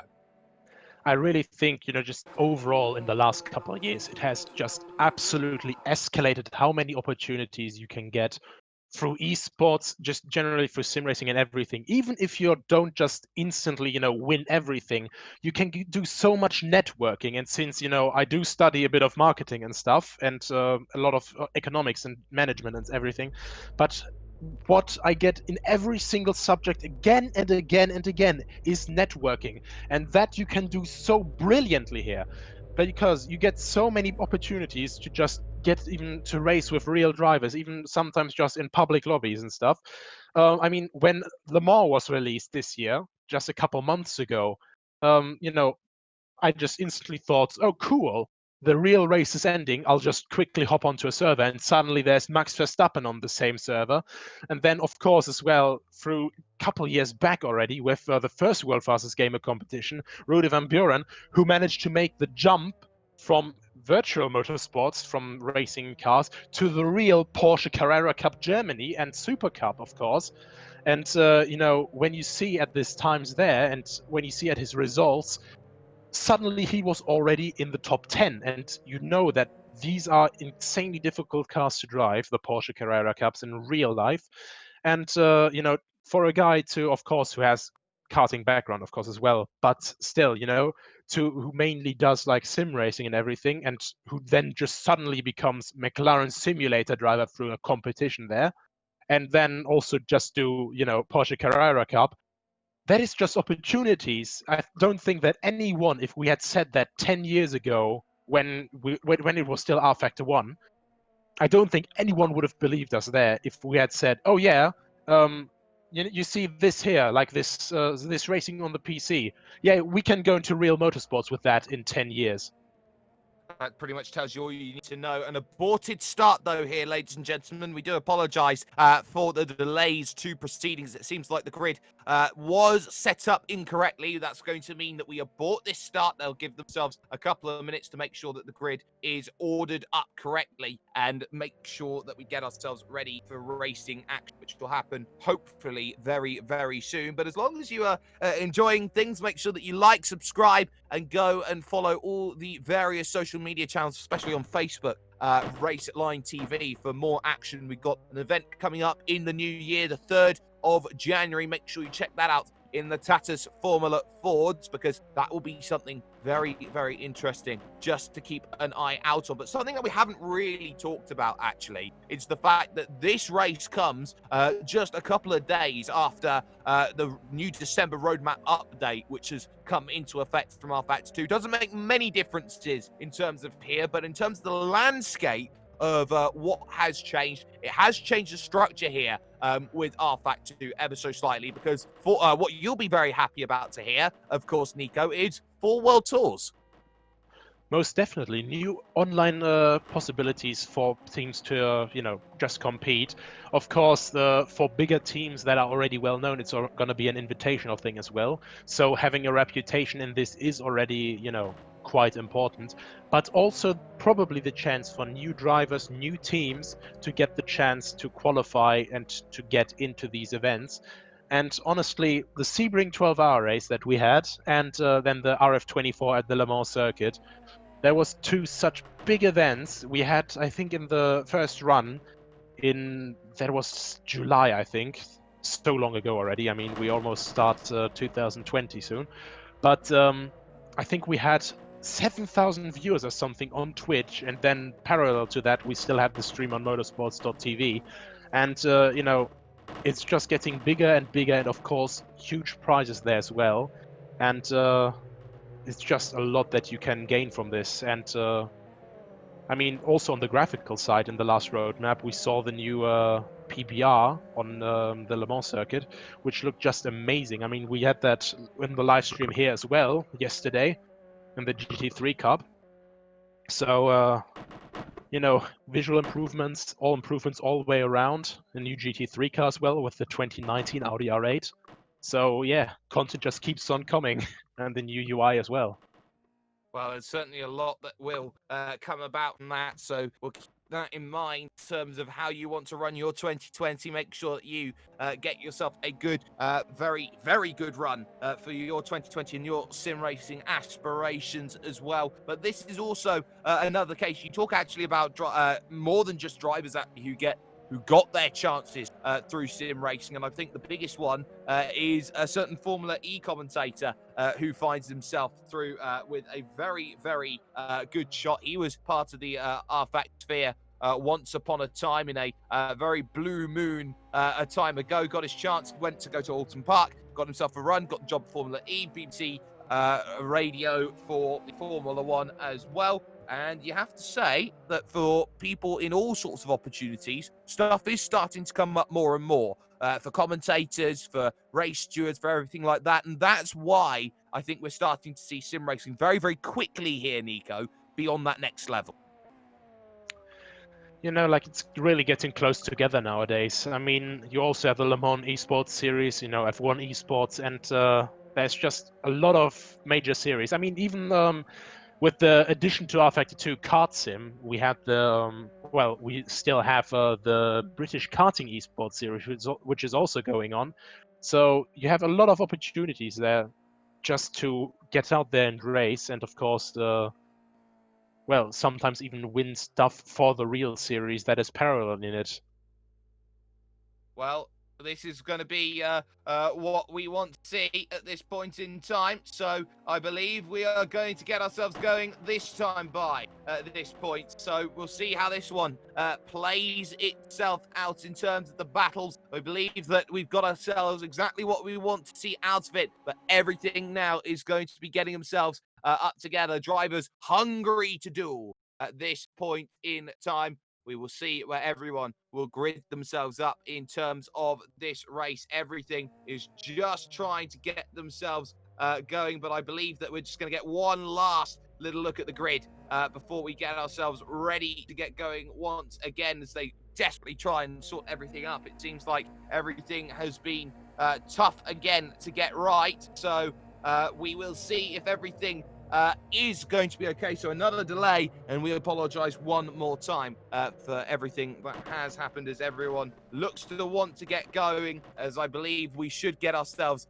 very quickly moving towards the race grid as we do right now. So Simoncic will be on the pole, Dennis Linder in second, Devin Browner from third, then it's Ricardo Costa, Borja Milan, and Marcel Ziznik in sixth place. Luca Burke from seventh, Nuno Pinto eighth, Han Yoski Knights, Yuri Kazdorp in 10th. One pace lap, one formation lap before they get themselves ready to go, and 25 laps worth of racing could be the big game changer here. This is where you start feeling those nerves because they've had a long time trying to set everything up, trying to get things together. Some drivers will relish in the fact they've had extra time. Other drivers are going to be a little bit antsy because they've been waiting and waiting and waiting, hungry at the bit, and then their concentration and focus, maybe, Nico, might be gone as they look to get their pace lap off and away. Yeah, I think it's really a difference in mentality as well, because some people will surely appreciate this longer gap between the stuff so they can, just get their heart rate a little bit settled down into the healthy area again. But others probably, because I know that as well from some people, others, when they're just done and they know they have another race, they are just instantly on the, on the trigger, like, come on, let's go, next race, let's go. We have to switch to the next session. Come on, why are we waiting? I'm just still in the rhythm. We have to keep going. And I think this difference here will also make a big impact between the different drivers on this field. And of course, as I said it once again, this is such a big field, 40 cars. So we are going to see one hell of a circus of a race. Well, name your price, name where you can go and get what you need, because this field stacks from at the front, Jurno Simoncic, all the way back to the Fanatec Team Redline car of Domino Duan, the team boss who very seldom finds himself in a vehicle racing, and will be hoping that his race will go a lot further than on the opening lap of this one. We'll see if he still has it compared to some of the legendary talents that have been pulled in at Team Redline, the likes of Shane van Gisbergen. Talk about the like, of course, of Bono Haas, Mikael Hizal, Gregor Hutu, Olli Pakala, and so many more that find themselves in that very illustrious list around his doing that he has been able to create for the Ferrari of sim racing, so to speak. But now for Jurno Simoncic, he's got to just put everything that he needs in the Avid Chronic Racing Zach Speed car behind him. He knows he's got two teammates behind who want positions, Linda and Brauner. You know the likes of Luca Burke will want in. Borja Milan will want paces. Ricardo Costa looked absolutely sensational when it came to what he wanted, as they will now look to hit their stalls very, very quickly here, Nico. Who's your favourite to take the bragging rights? I have to be honest, I really, really don't know. I told you, I made my bet last race, like halfway through, and it turned out to be completely wrong. So I really don't know who to place my bets on. I do know that, of course, Devin Browner and Dennis Lind will definitely be looking to finally, to maybe even get the start better. Because last start, of course, I said it there as well, they were completely sleeping at the front. Like, the guys in the back got a lot better launch. Yeah. And I really think that a lot of the guys here, they're going to be looking to make some places. They will, and there's the flag, and there they go, and it's a slow start from the second row, as that was not what was wanted. Siebel and Jordan will start from pit road, but immediately a poor start. A great start from Marcel Ziznik. He's already up into third place as he goes through. It was, of course, Brauner who struggled off the start as they go through the opening sections of corners. I think they're nice and dandy for the moment in through the front of the drivers at this stage. Through towards Peter Briliak in 11th place. They're all nice and fine. A few bits of confetti going up in the end as they almost all make it through the opening section. In terms of the battles going on, front seems nice and clean. Battle going on, 5th and 6th. Brauner gives the door to Borja Milan, as now back behind fights off Nuno Pinto. So far through the first couple corners, the start seemed relatively clear other than one or two Strellers. So we definitely have a better, going into this race than the last time around. But once again, Brauner just sleeping on the start. This time both Monaco cars that were close to him got through. And, I don't really think that was the start he was hoping for. I think after the last race, especially after having that bit of, how do you say it, that bit of a raffle with Ricardo Costa, he really would have wanted to make a bigger impact there.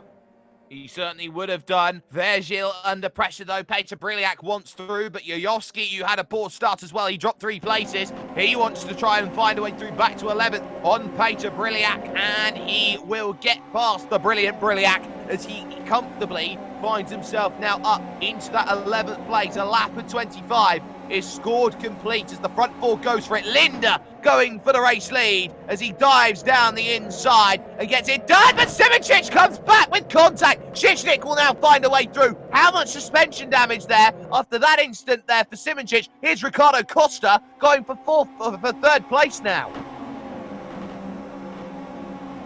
There's just still a long train, just the entire stretch. I think basically from the sheer mass of cars that we have here, it was almost a train going from the first corner down to Juncao almost. And just instantly, like as we had thoughts, instantly just hard battling, instantly contact again. And I'm gonna be honest, I thought that after the end of the last race, they may have, had a bit of a thought, maybe we shouldn't just ruin our cars right from the start. But I think the guys are just far too aggressive. They really want to already assert dominance instantly, and maybe even have the plan, if we can just have a bit of an issue there for the others at the start, maybe we can build a gap so we won't even get involved with all the trouble through the entire race.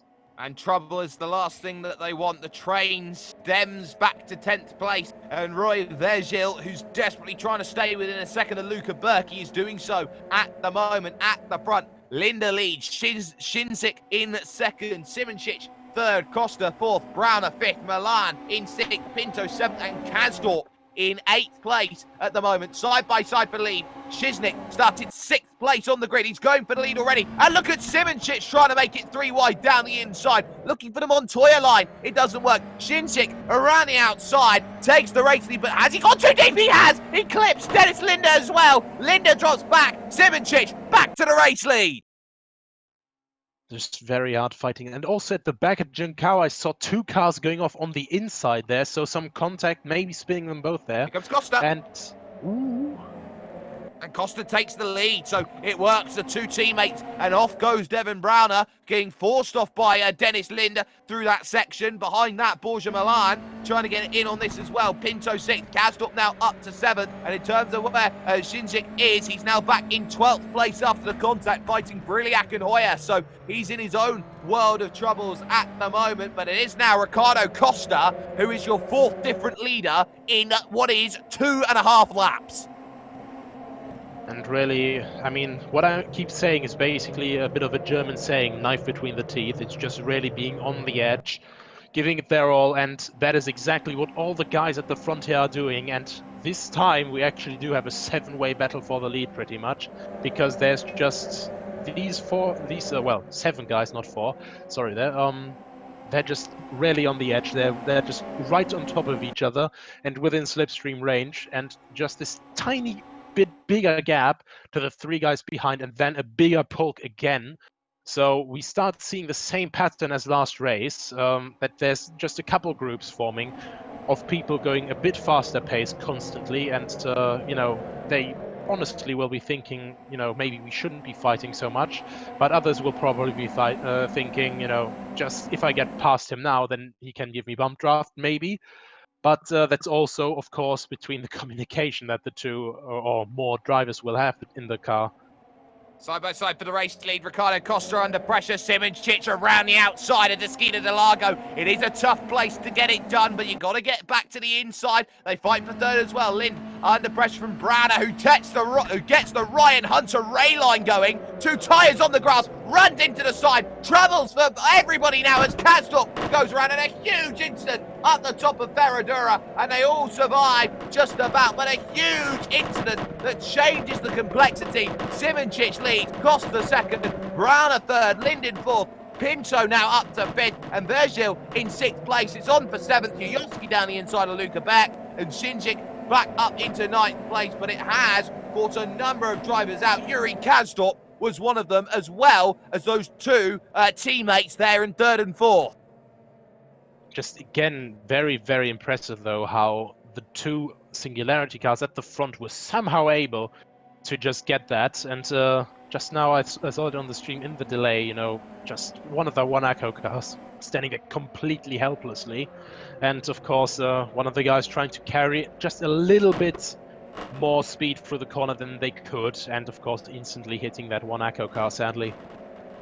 It happens just like that, and for Borja Milan, it's going to be a case of race not quite how I wanted it to be done. So Milan out, Shepherd out, Taruna out, Brambilla out. So 4 drivers out of this race. Their days are done. The top 5 have broken away. Yoyoski looking to get past Roy Virgil in 6th place, and he's not going to get it down the inside. Not just yet anyway, as Luca Burke will try and come back around the outside, trying to get the move done. Nope, not quite just yet. Not going to find himself an opportunity to make the move. Look at the train, though, all the way back to 16th and Thiago Carvalho. Right now, you've got Stocci, Brilliant, Colvin back, Baldwin up into 12th place. He's having a great run. Now that he's actually got a chance to drive it. Zvaya's there in 11th place as well. This is a big pack behind 6th place. The cork in the bottle, and it's a 10-car deep bottleneck that they all have to try and navigate by. Yeah, through these incidents as well, you really can see who was able to just react perfectly in the split of the moment. I mean, if we look here, we've just been now on lap 5, and Sveas has made it up from 18th to 11th, right on the back of Michi Hoyer here, and right on his back, James Baldwin, Heike Kolvenbach. They were all in the 20th positions, and you know, now we have Brown and Lind again.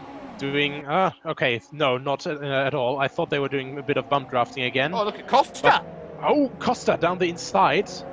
And Simonci surely looking to counter there. But just not quite the position here. But he has the slipstream now.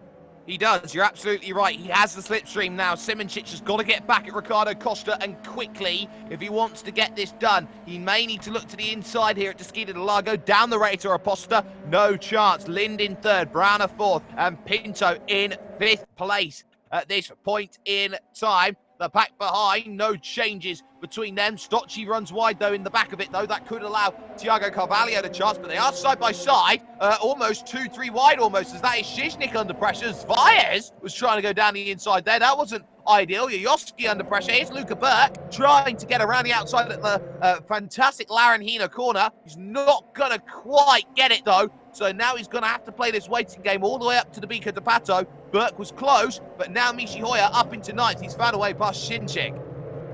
You can really see on the moves through Sector 2 here, Yoyoski, he really is desperate to get past Virgil, because he really sees this 5-car group up ahead, and he's thinking, I was fighting with these guys the entire time, and contact there.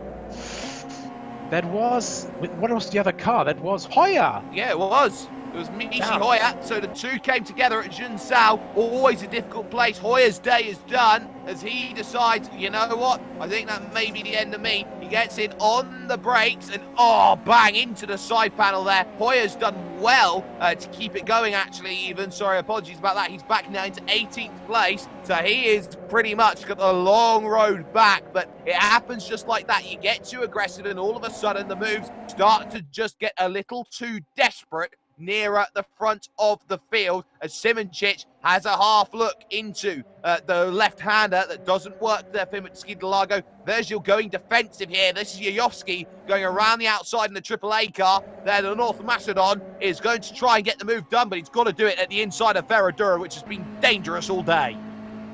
And speaking of desperate, and Yoyoski, he's really looking desperate to get past. Earlier, when they were getting past the pit lane, just the pit lane wall, you know, a very big slide there, and now very aggressive there, just pushing himself past Virgil, really trying to make up the time now while the big pack ahead is still battling. But, you know, you could see him looking down the inside, and then the pit wall came, just a chunk to the right, just barely keeping the car like from spinning there at the high speed. You know, Yoyoski's life flashing before his eyes probably, and, you know, very tense already in this race, and I think that's now about a quarter done. Well, a bit more than a quarter done. But Yoyoski is probably going to be thinking, I lost so much time, I have to make so much up. And especially after this dramatic finish in the end of the last race, he really will have to make up some positions to fulfill his expectations, I think.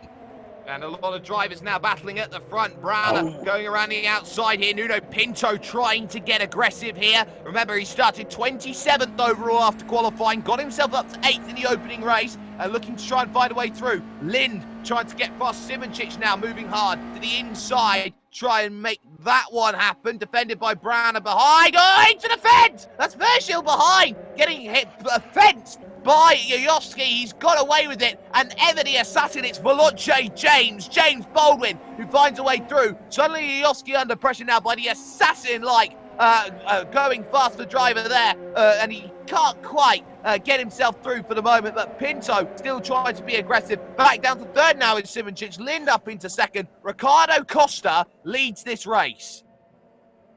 I'm pretty sure that especially the Singularity drivers back there that just barely managed to scrape ahead of Ricardo Costa in the last race, they will not want to let that be. They will want to try and catch Costa again and try to get that position back.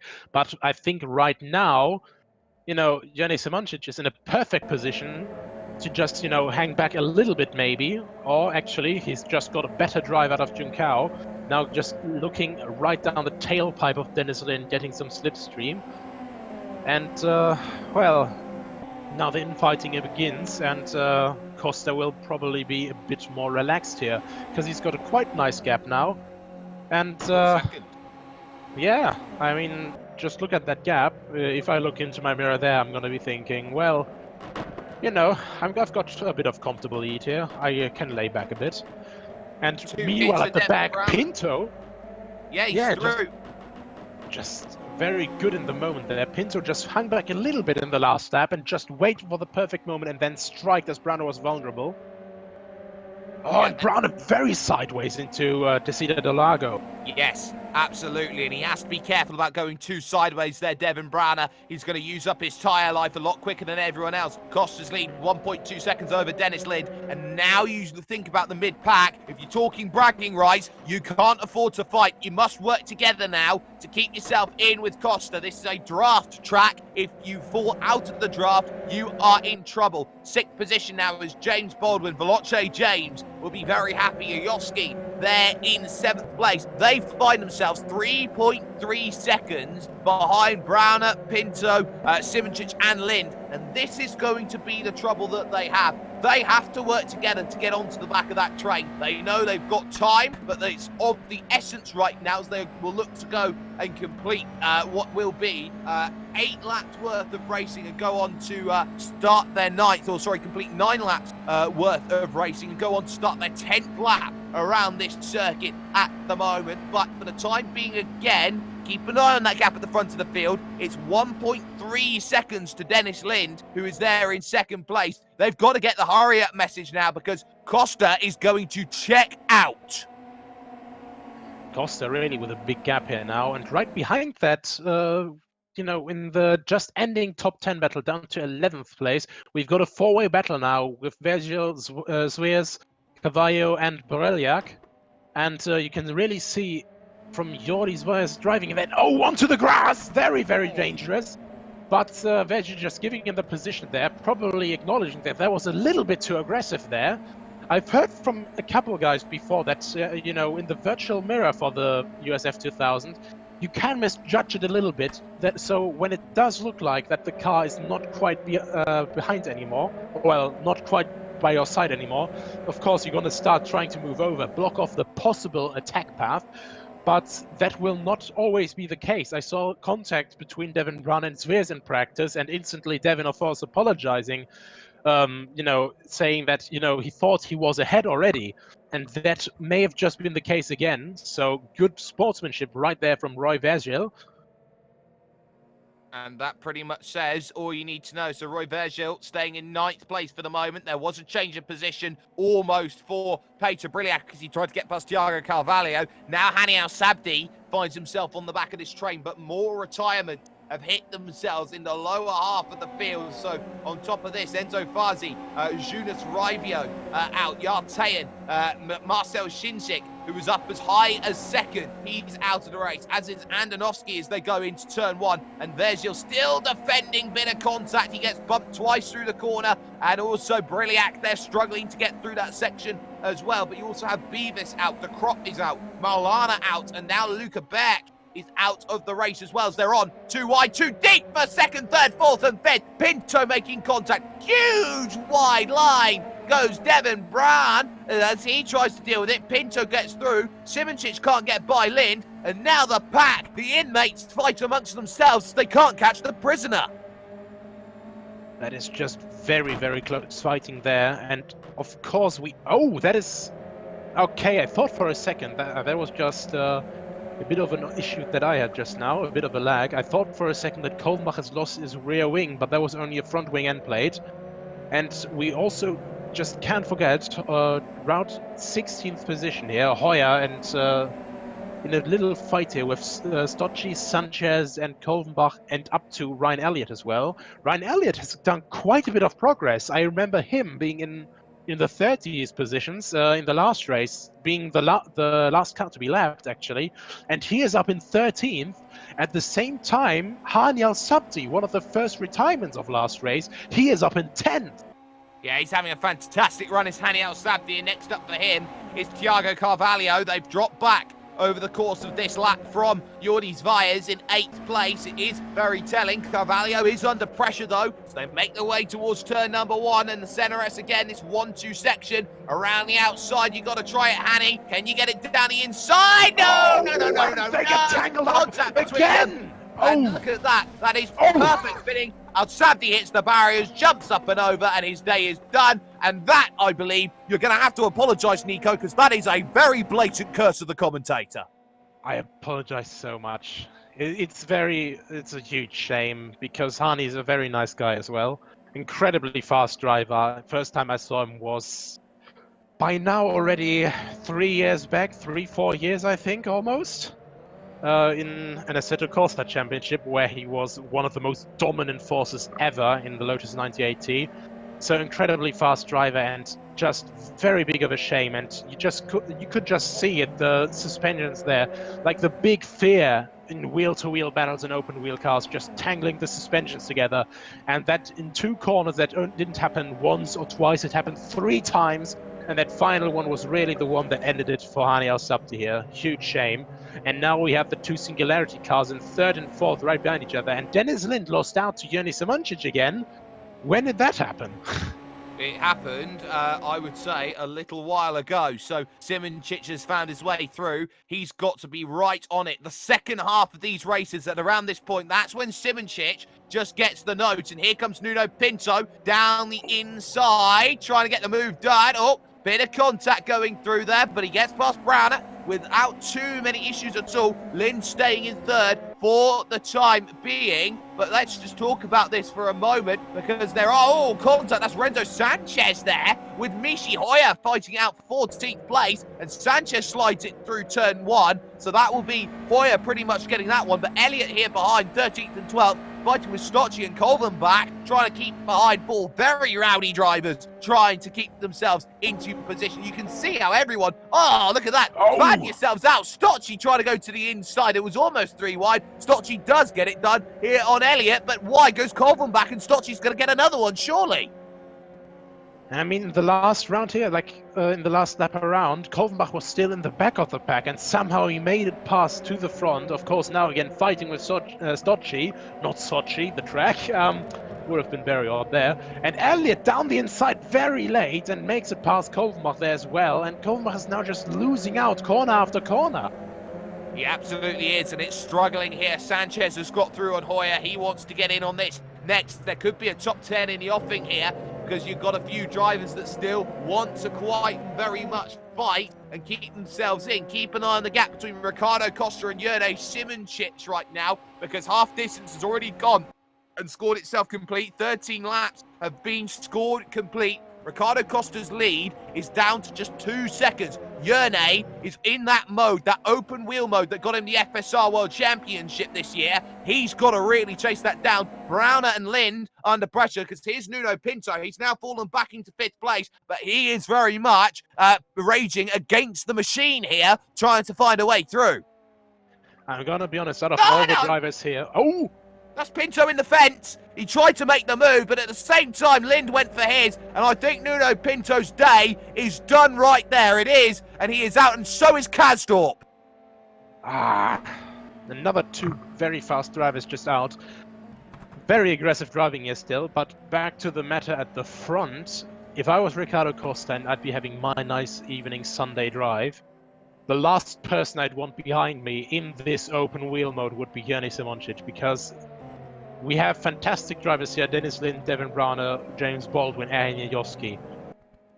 And they're all-round talents. But when it comes to open wheels in R Factor 2, Simoncic is a fucking a force to be reckoned with. Just slipped out there. I guess it was inevitable at some point. But yeah, Simoncic is just very on the inside here. Of course, you don't really have to do a wider line to take more momentum, because these cars just really have to depend on the inside line here. So you cover the least bit of distance with just generally here. The gap is shrinking a bit again. Yes, 1.7 seconds now, and we do apologise for any industrial language heard from my good friend over on my left-hand side.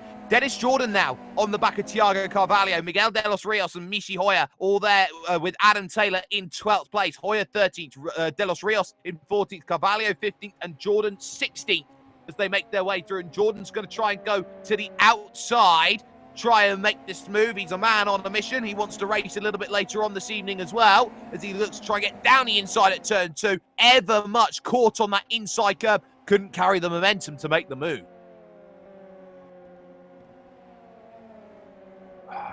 The Singularity guys still staying very close together, trying not to lose the momentum, but I just don't think they can just quite keep up with Simoncic at the moment, though the gap hasn't increased to him. Meanwhile, Simoncic really is on a charge. In Sector 1, he gained 2/10 already on Ricardo Koska, and that gap is visibly shrinking at an alarming rate. Let's have a look at the end of Sector 2. Again, a 10th. And you can see the momentum Simoncic is carrying through Juncao, now on the very inside again as last lap.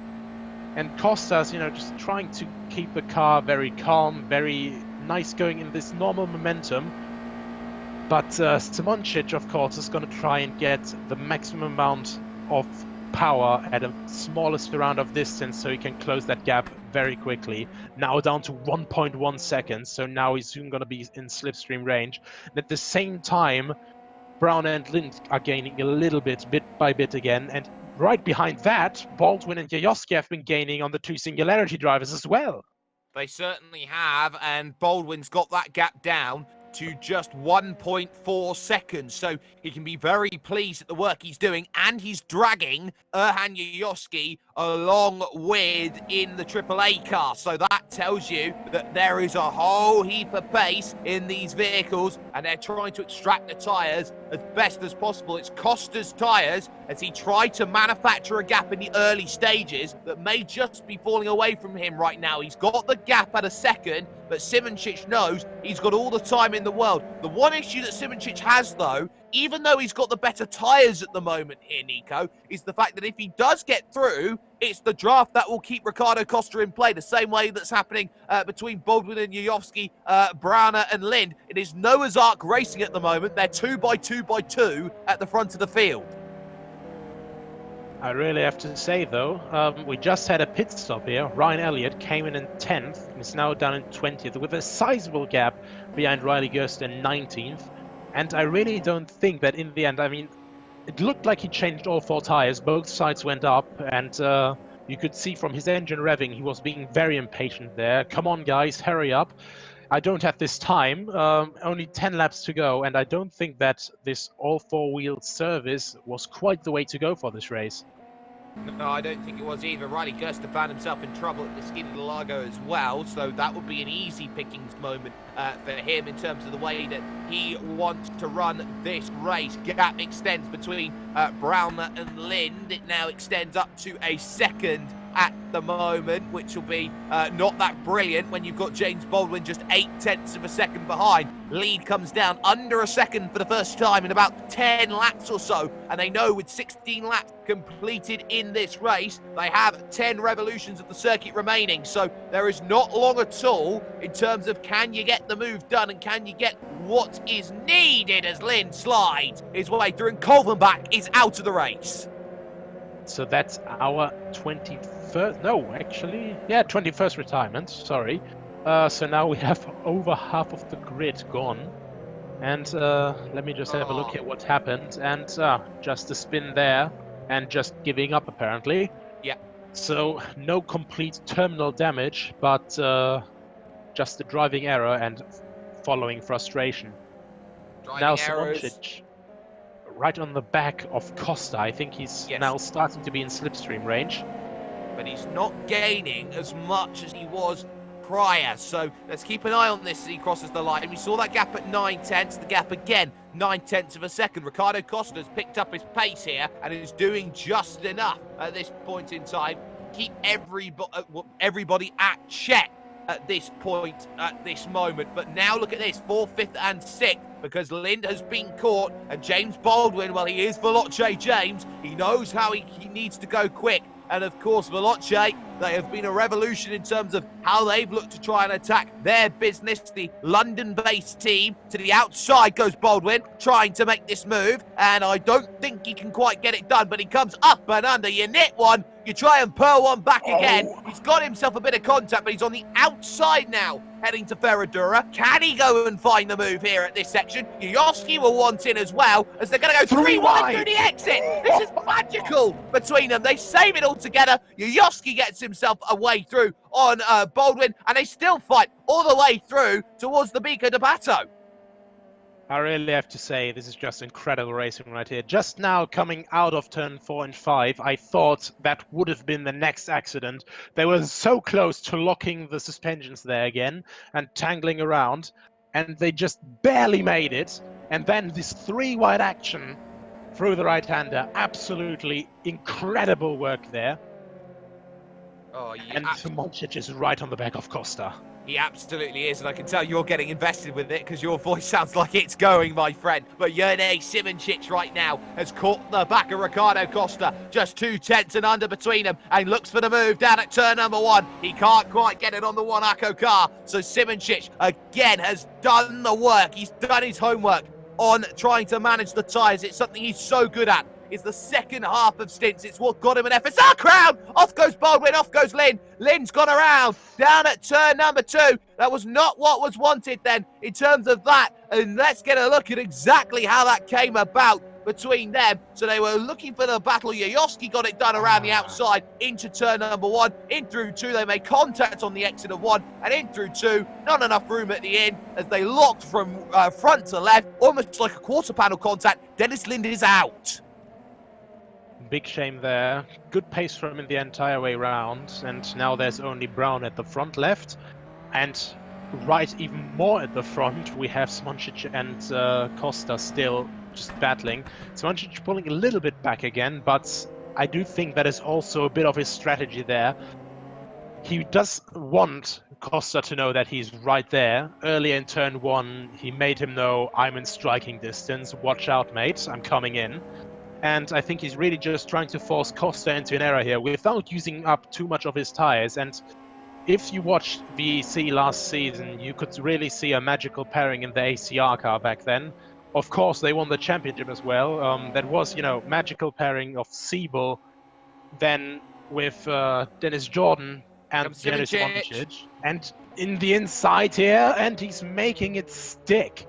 Oh, he slid wide through turn 1. He's got to be careful of that, but he gets the power down nicely through 2 and almost drifts it like a cart, trying to go through, but through the Curva de Sol, Ricardo Costa gets a great run. They've got 4 seconds over Devin Brana that they have to work with, and they're on the outside. Ricardo Costa's going to fight this one every stage of the way, but Simončić on that inside finds himself back in the promised land, looking to clean sweep the races today. He leads this race, but Costa has to stay within the draft to keep himself with an opportunity of race victory here today. It's also on for 6th, Jordi Zviers, under pressure from Peter Briliak. And it's really not over yet. James Baldwin also, even though he had this incident with Dennis Lind, is still on the back of Yoski, and Yoski's it looks like he's slowly but surely catching up to Devin Browner, and Browner is not trying to, he's just trying to not lose touch with the two guys in front, but now sliding there. The car's coming sideways under brakes. I think that might be the signs of the tires just going there. We are on lap 20 after all, so this is going to be already at the point where the tire management will have been very important. And if you didn't do that, you might be in a very big spot of bother. And the one who could be in the biggest bother is Riccardo Costa at this point in time. Keep an eye out, though, on Adam Taylor. We said he came down in, he made a stop. Look at where he is right now here, Nico. He's up into 10th place again. That is incredible pace right there. So that may have been strategy there, that he only changed 1 or 2 tires. And in the end, it may have worked out very well for him, because Sanchez is just right ahead. And I saw him sliding a little bit around as well earlier, and a bit of understeer as well. So struggling maybe on both axles already. So that is a very difficult part here, especially this late in the race. Now lap 21. We have done over 80 kilometers on this circuit already. And Breliak now right on the back of Sveers into turn 4, and Sveers going sideways there as well. So I think all of the Singularity drivers with the aggressive driving style not doing themselves a favor this late in the race. And we still have Costa right on the back of Simoncic in P1 and 2. Oh, this is beautiful from Briliak. Look at this. Up and down the inside at Ferradura. Can he get it done here at the Laranjina? And the answer is yes, he can. Peter Briliak finds his way up into 6th place. Zviers has just been absolutely outdriven there by Peter Briliak with a sensational move, which was up and under at Ferradura, and I never thought I would ever hear myself saying those words for an overtake. And Briliak really knowing how to place his car there to stop Zverev from countering, that's the word, there we go. And, Zverev was looking down the inside of the next corner, but, Briliak, he knew he had the distance, so he just firmly placed his car there, said, no mate, not today. And now he has that bit of distance that might save him the position. Zverev looking down the outside and trying to go for the over and under, but not quite having the distance and the momentum there. No, he didn't quite have enough to go out there and make that move. I will say that we have lost over half of the field. There are 21 retirements and 1 driver a lap down, but Briliak under pressure again. There was the lap down car that was in all sorts of trouble. That's Riley Gerster as Briliak defends well, but look at this, up and under this time. Jordi Zviers going to try and come back at it here at the Desquita de Largo, and he's on the outside again, though. That's not where he wants to be. Here for Ferradura. Can he shut the door on Briliak? No, he cannot. So Briliak going to go around the outside, or down the inside here, and he's got the inside for this next corner as well. Both of them sliding it through this section, remaining side by side through the entirety of the Laranjina, looking to get up towards the Pico del Pato. Surely they're not going to continue to go side by side. Oh, Briliak's going to try it here down the inside. Has he got enough here for Mahulo? Bit of contact between the pair of them, but this is magical battling as Zviers now finds himself just about a way to make the overtake as they get to the junction Yun Sao. This is just beautiful to see here. You can see the respect between the two drivers. They're battling very hard there. Just a little bit of rubbing wheels, even in the Formula car, but still just leaving that bit of space there for each other to just exist on the track. Oh! Adam Taylor is out of the race then from 16th place. And he was up as high as 10th. He'd been dropping back, fighting hard. Haven't quite caught what's happened to him, but a big incident. Adam Taylor, who was on that big strategy call. We will not see the fruits of its labour here, Nico. He is out of the race. Now, Simoncic now starting to show his fruits of his labour.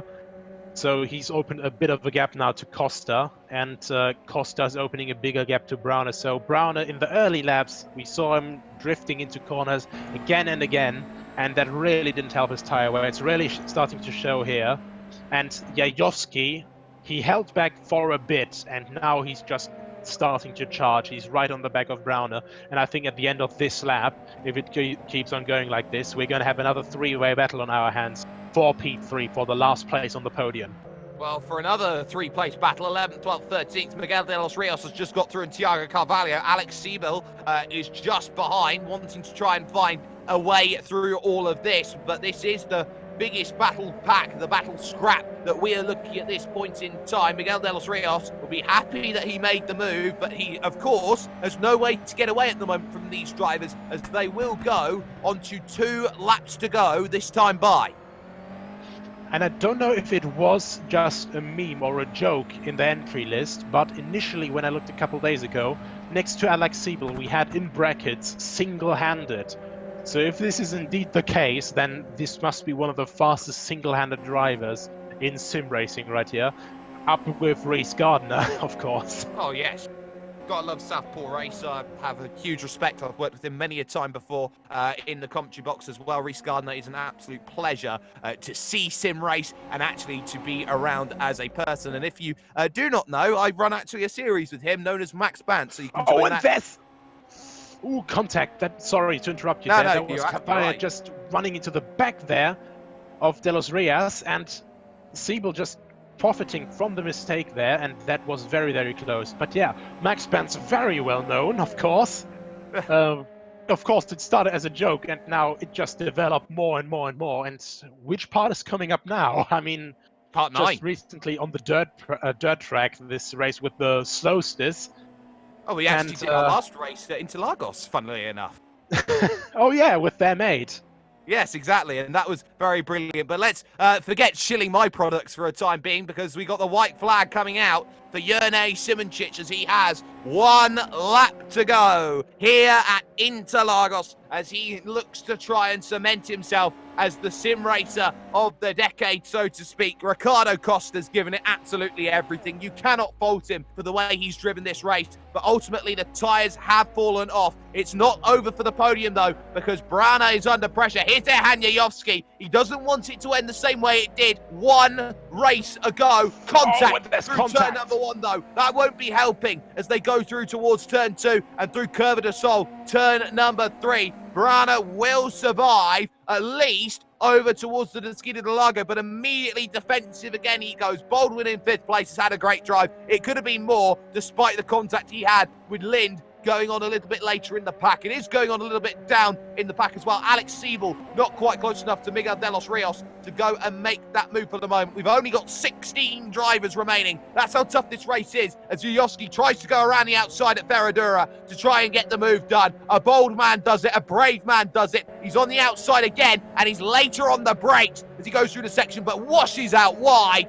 and then making the mistake on power application. Struggling with the torque is Devin Browner. He struggles as they get the curb and head to the Bico de Pato once again. It may have to be a drag race between these two over to the line, because the junction, Junsao, is the last place that these two will fight. But up the hill goes Jurnej Simoncic for Avid Chronic Racing, Zach Speed, as he has been sensational. Nobody has been able to touch him today. He has got pole position and back-to-back wins, and he takes bragging rights. Jurnej Simoncic does the double here at the wonderful Interlagos circuit. Costa will come home in 2nd, and for Devin Browner, he will side by side to the line, and it will be Browner by 13 thousandths of a second. Baldwin will come home 5th. Not over for 6th place either. Briliac will just hold off Jordi Zvias, 6th and 7th place come the end. But some magical racing to end what was a brilliant night and a brilliant decade overall. Absolutely stunning racing there. Just so close. I didn't know whether it was going to be Jajowski or Browner. That was just absolutely stunning. So close, very much like the Grand Prix this year with Pierre Gasly and Lewis Hamilton drag racing to the finish. And I have to say, I'm absolutely speechless. That was an incredible last lap there. And of course, it's always great to see, you know, they were fighting insanely hard, but a lot of respect between the two. A friendly couple punts after the line. And I have to say, this has been one hell of 2 races that we have just witnessed.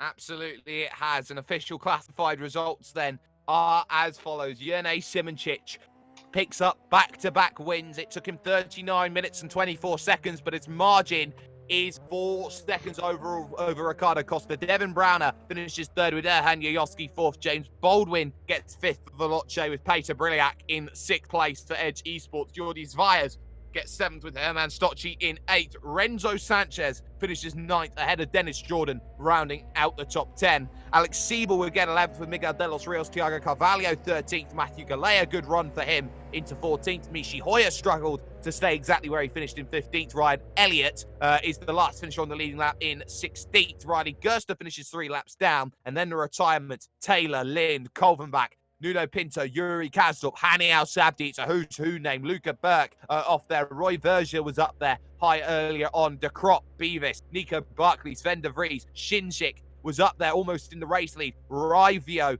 Dom Duhan not finding the finish for the second consecutive race. Andonovski, Yartayan, Borja Milan, Enzo Fazzi, Daniele Brambilla, Arvin Taruna, and Chris Shepherd make all the drivers who did not make it over towards the end of this race. Well, and I do have to say, this event exactly fulfilled its purpose absolutely perfectly. We had a lot of drivers streaming their point of view of the race as well, so I think there's going to be a lot of fun broadcasts to watch back there as well, from the driver perspectives. But we did pit some of the absolute best in R Factor 2 against each other, and even from outside of R Factor 2. And I have to say, these 40 laps of racing, this has been one fitting hell of an end to this year 2019, to this decade of sim racing. And well, we've got a couple of drivers who want to have a little bit of a conversation. First and foremost, you can't talk anywhere further than Jerne Simoncic. Jerne, you said to me that you weren't in very much confidence for this, but you've just gone back-to-back with race victories, and you've now built yourself as a driver who arguably cannot be matched when it comes to open wheels. I had like 1 hour and a half of practice, and I saw the times like 1 hour or 1 hour before qualifying. I was still half a second off the pace, and the guys were doing 3/10 faster lap times. But then something happens always with qualifying when everyone drops the pace for 3/10, and I just end up at the top. I have no idea what guys are doing, why there were no 32s in the lap times. And in the race, everyone was just destroying tires and destroying each other, so yeah, what can you say? What can you say? You played the game better than anybody else. But let's talk about that first race first and foremost. It seems like in both races, your tyre conservation has been absolutely sensational. It seems that once you got to about 12 laps, that was the moment where everyone else's tyres started to fall off and you still had a little bit more life than anybody else did. I felt like in the first race I was really bad on the front right. I don't know what the others were doing and why I just disappeared in the front when I got P1 back. But for the second race, yes, I was really trying to conserve front right especially. I knew that Ricardo would destroy the tires, so I just kept my pace, and yeah, in the end it happened. And I don't know why he didn't defend, but yeah. And well, we were talking just yesterday about how 2020, everything isn't quite set in stone. We don't know quite what Jerne Simoncic is going to do. But in terms of the 2019, and let's just talk about that, an FSR World Championship, a GT3 Masters crown, and on top of that, you are ACO Invitational winner as well. You have to say that ACO Invitational trophy has surely got to be the sweetest victory you've ever had in your career. Yeah, it's another level of competition. It's just like, yeah, career high. Yeah, I have never raced in such a competitive grid. I mean, competitive on paper. Yeah, I still expected more pace from the others, considering that they were like having a lot of fun during the week in the server already. But yeah, maybe I was too much of a try-hard, even if I just had 2 hours of practice. Well, 2 hours to try hard. 2 hours of try hard is still more than enough for back-to-back race victories. Before we let you go, Jerne, shout out sponsors, anyone you'd like to thank. Thanks to my garden for growing the potatoes, and thanks for one ACO. I mean, yeah, I don't really have many sponsors. Maybe Hugo Power Uh, but apart from that, yeah, thanks for organizing and for the broadcast. Well, not a worry at all. Jene Simoncic with back-to-back race victories. Mishi Hoyer joins us now. Not quite the day that Mishi was looking for, but Mishi, you have to say, in a field that is so strong as this, there are always going to be drivers up and down the field who are maybe going to be a little out of position to what they're used to. Just how difficult was it fighting in the mid-pack today? Wow. It seems that we can't hear from Mishi Hoyer. Sorry, yeah. So in this kind of grid, every kind of position battle is a strong one because, quite frankly, I think we got a stronger grid out there than we had in WFG, than we had in the McLaren Shadows, and yeah, bunching that all up together is even making a P20 position fight a good one to watch, I guess. So tension is always high, contact is high. People are so close. I mean, also the qualifying or in the free practice, we saw people in top 20, like in 3/10. That just says everything about the grid.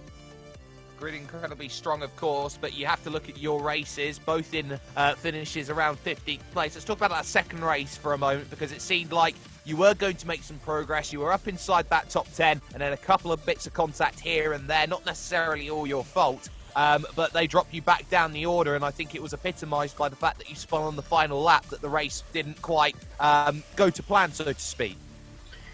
Yeah, that's quite right. I mean, we had some contact, and the first one or two contacts haven't been as severe, but the second, or the third and the fourth contact, one broke the steering, the other one broke a part of the end plate, and yeah, that got you down on top speed. That gets you drag up, and well, the handling doesn't get as nice.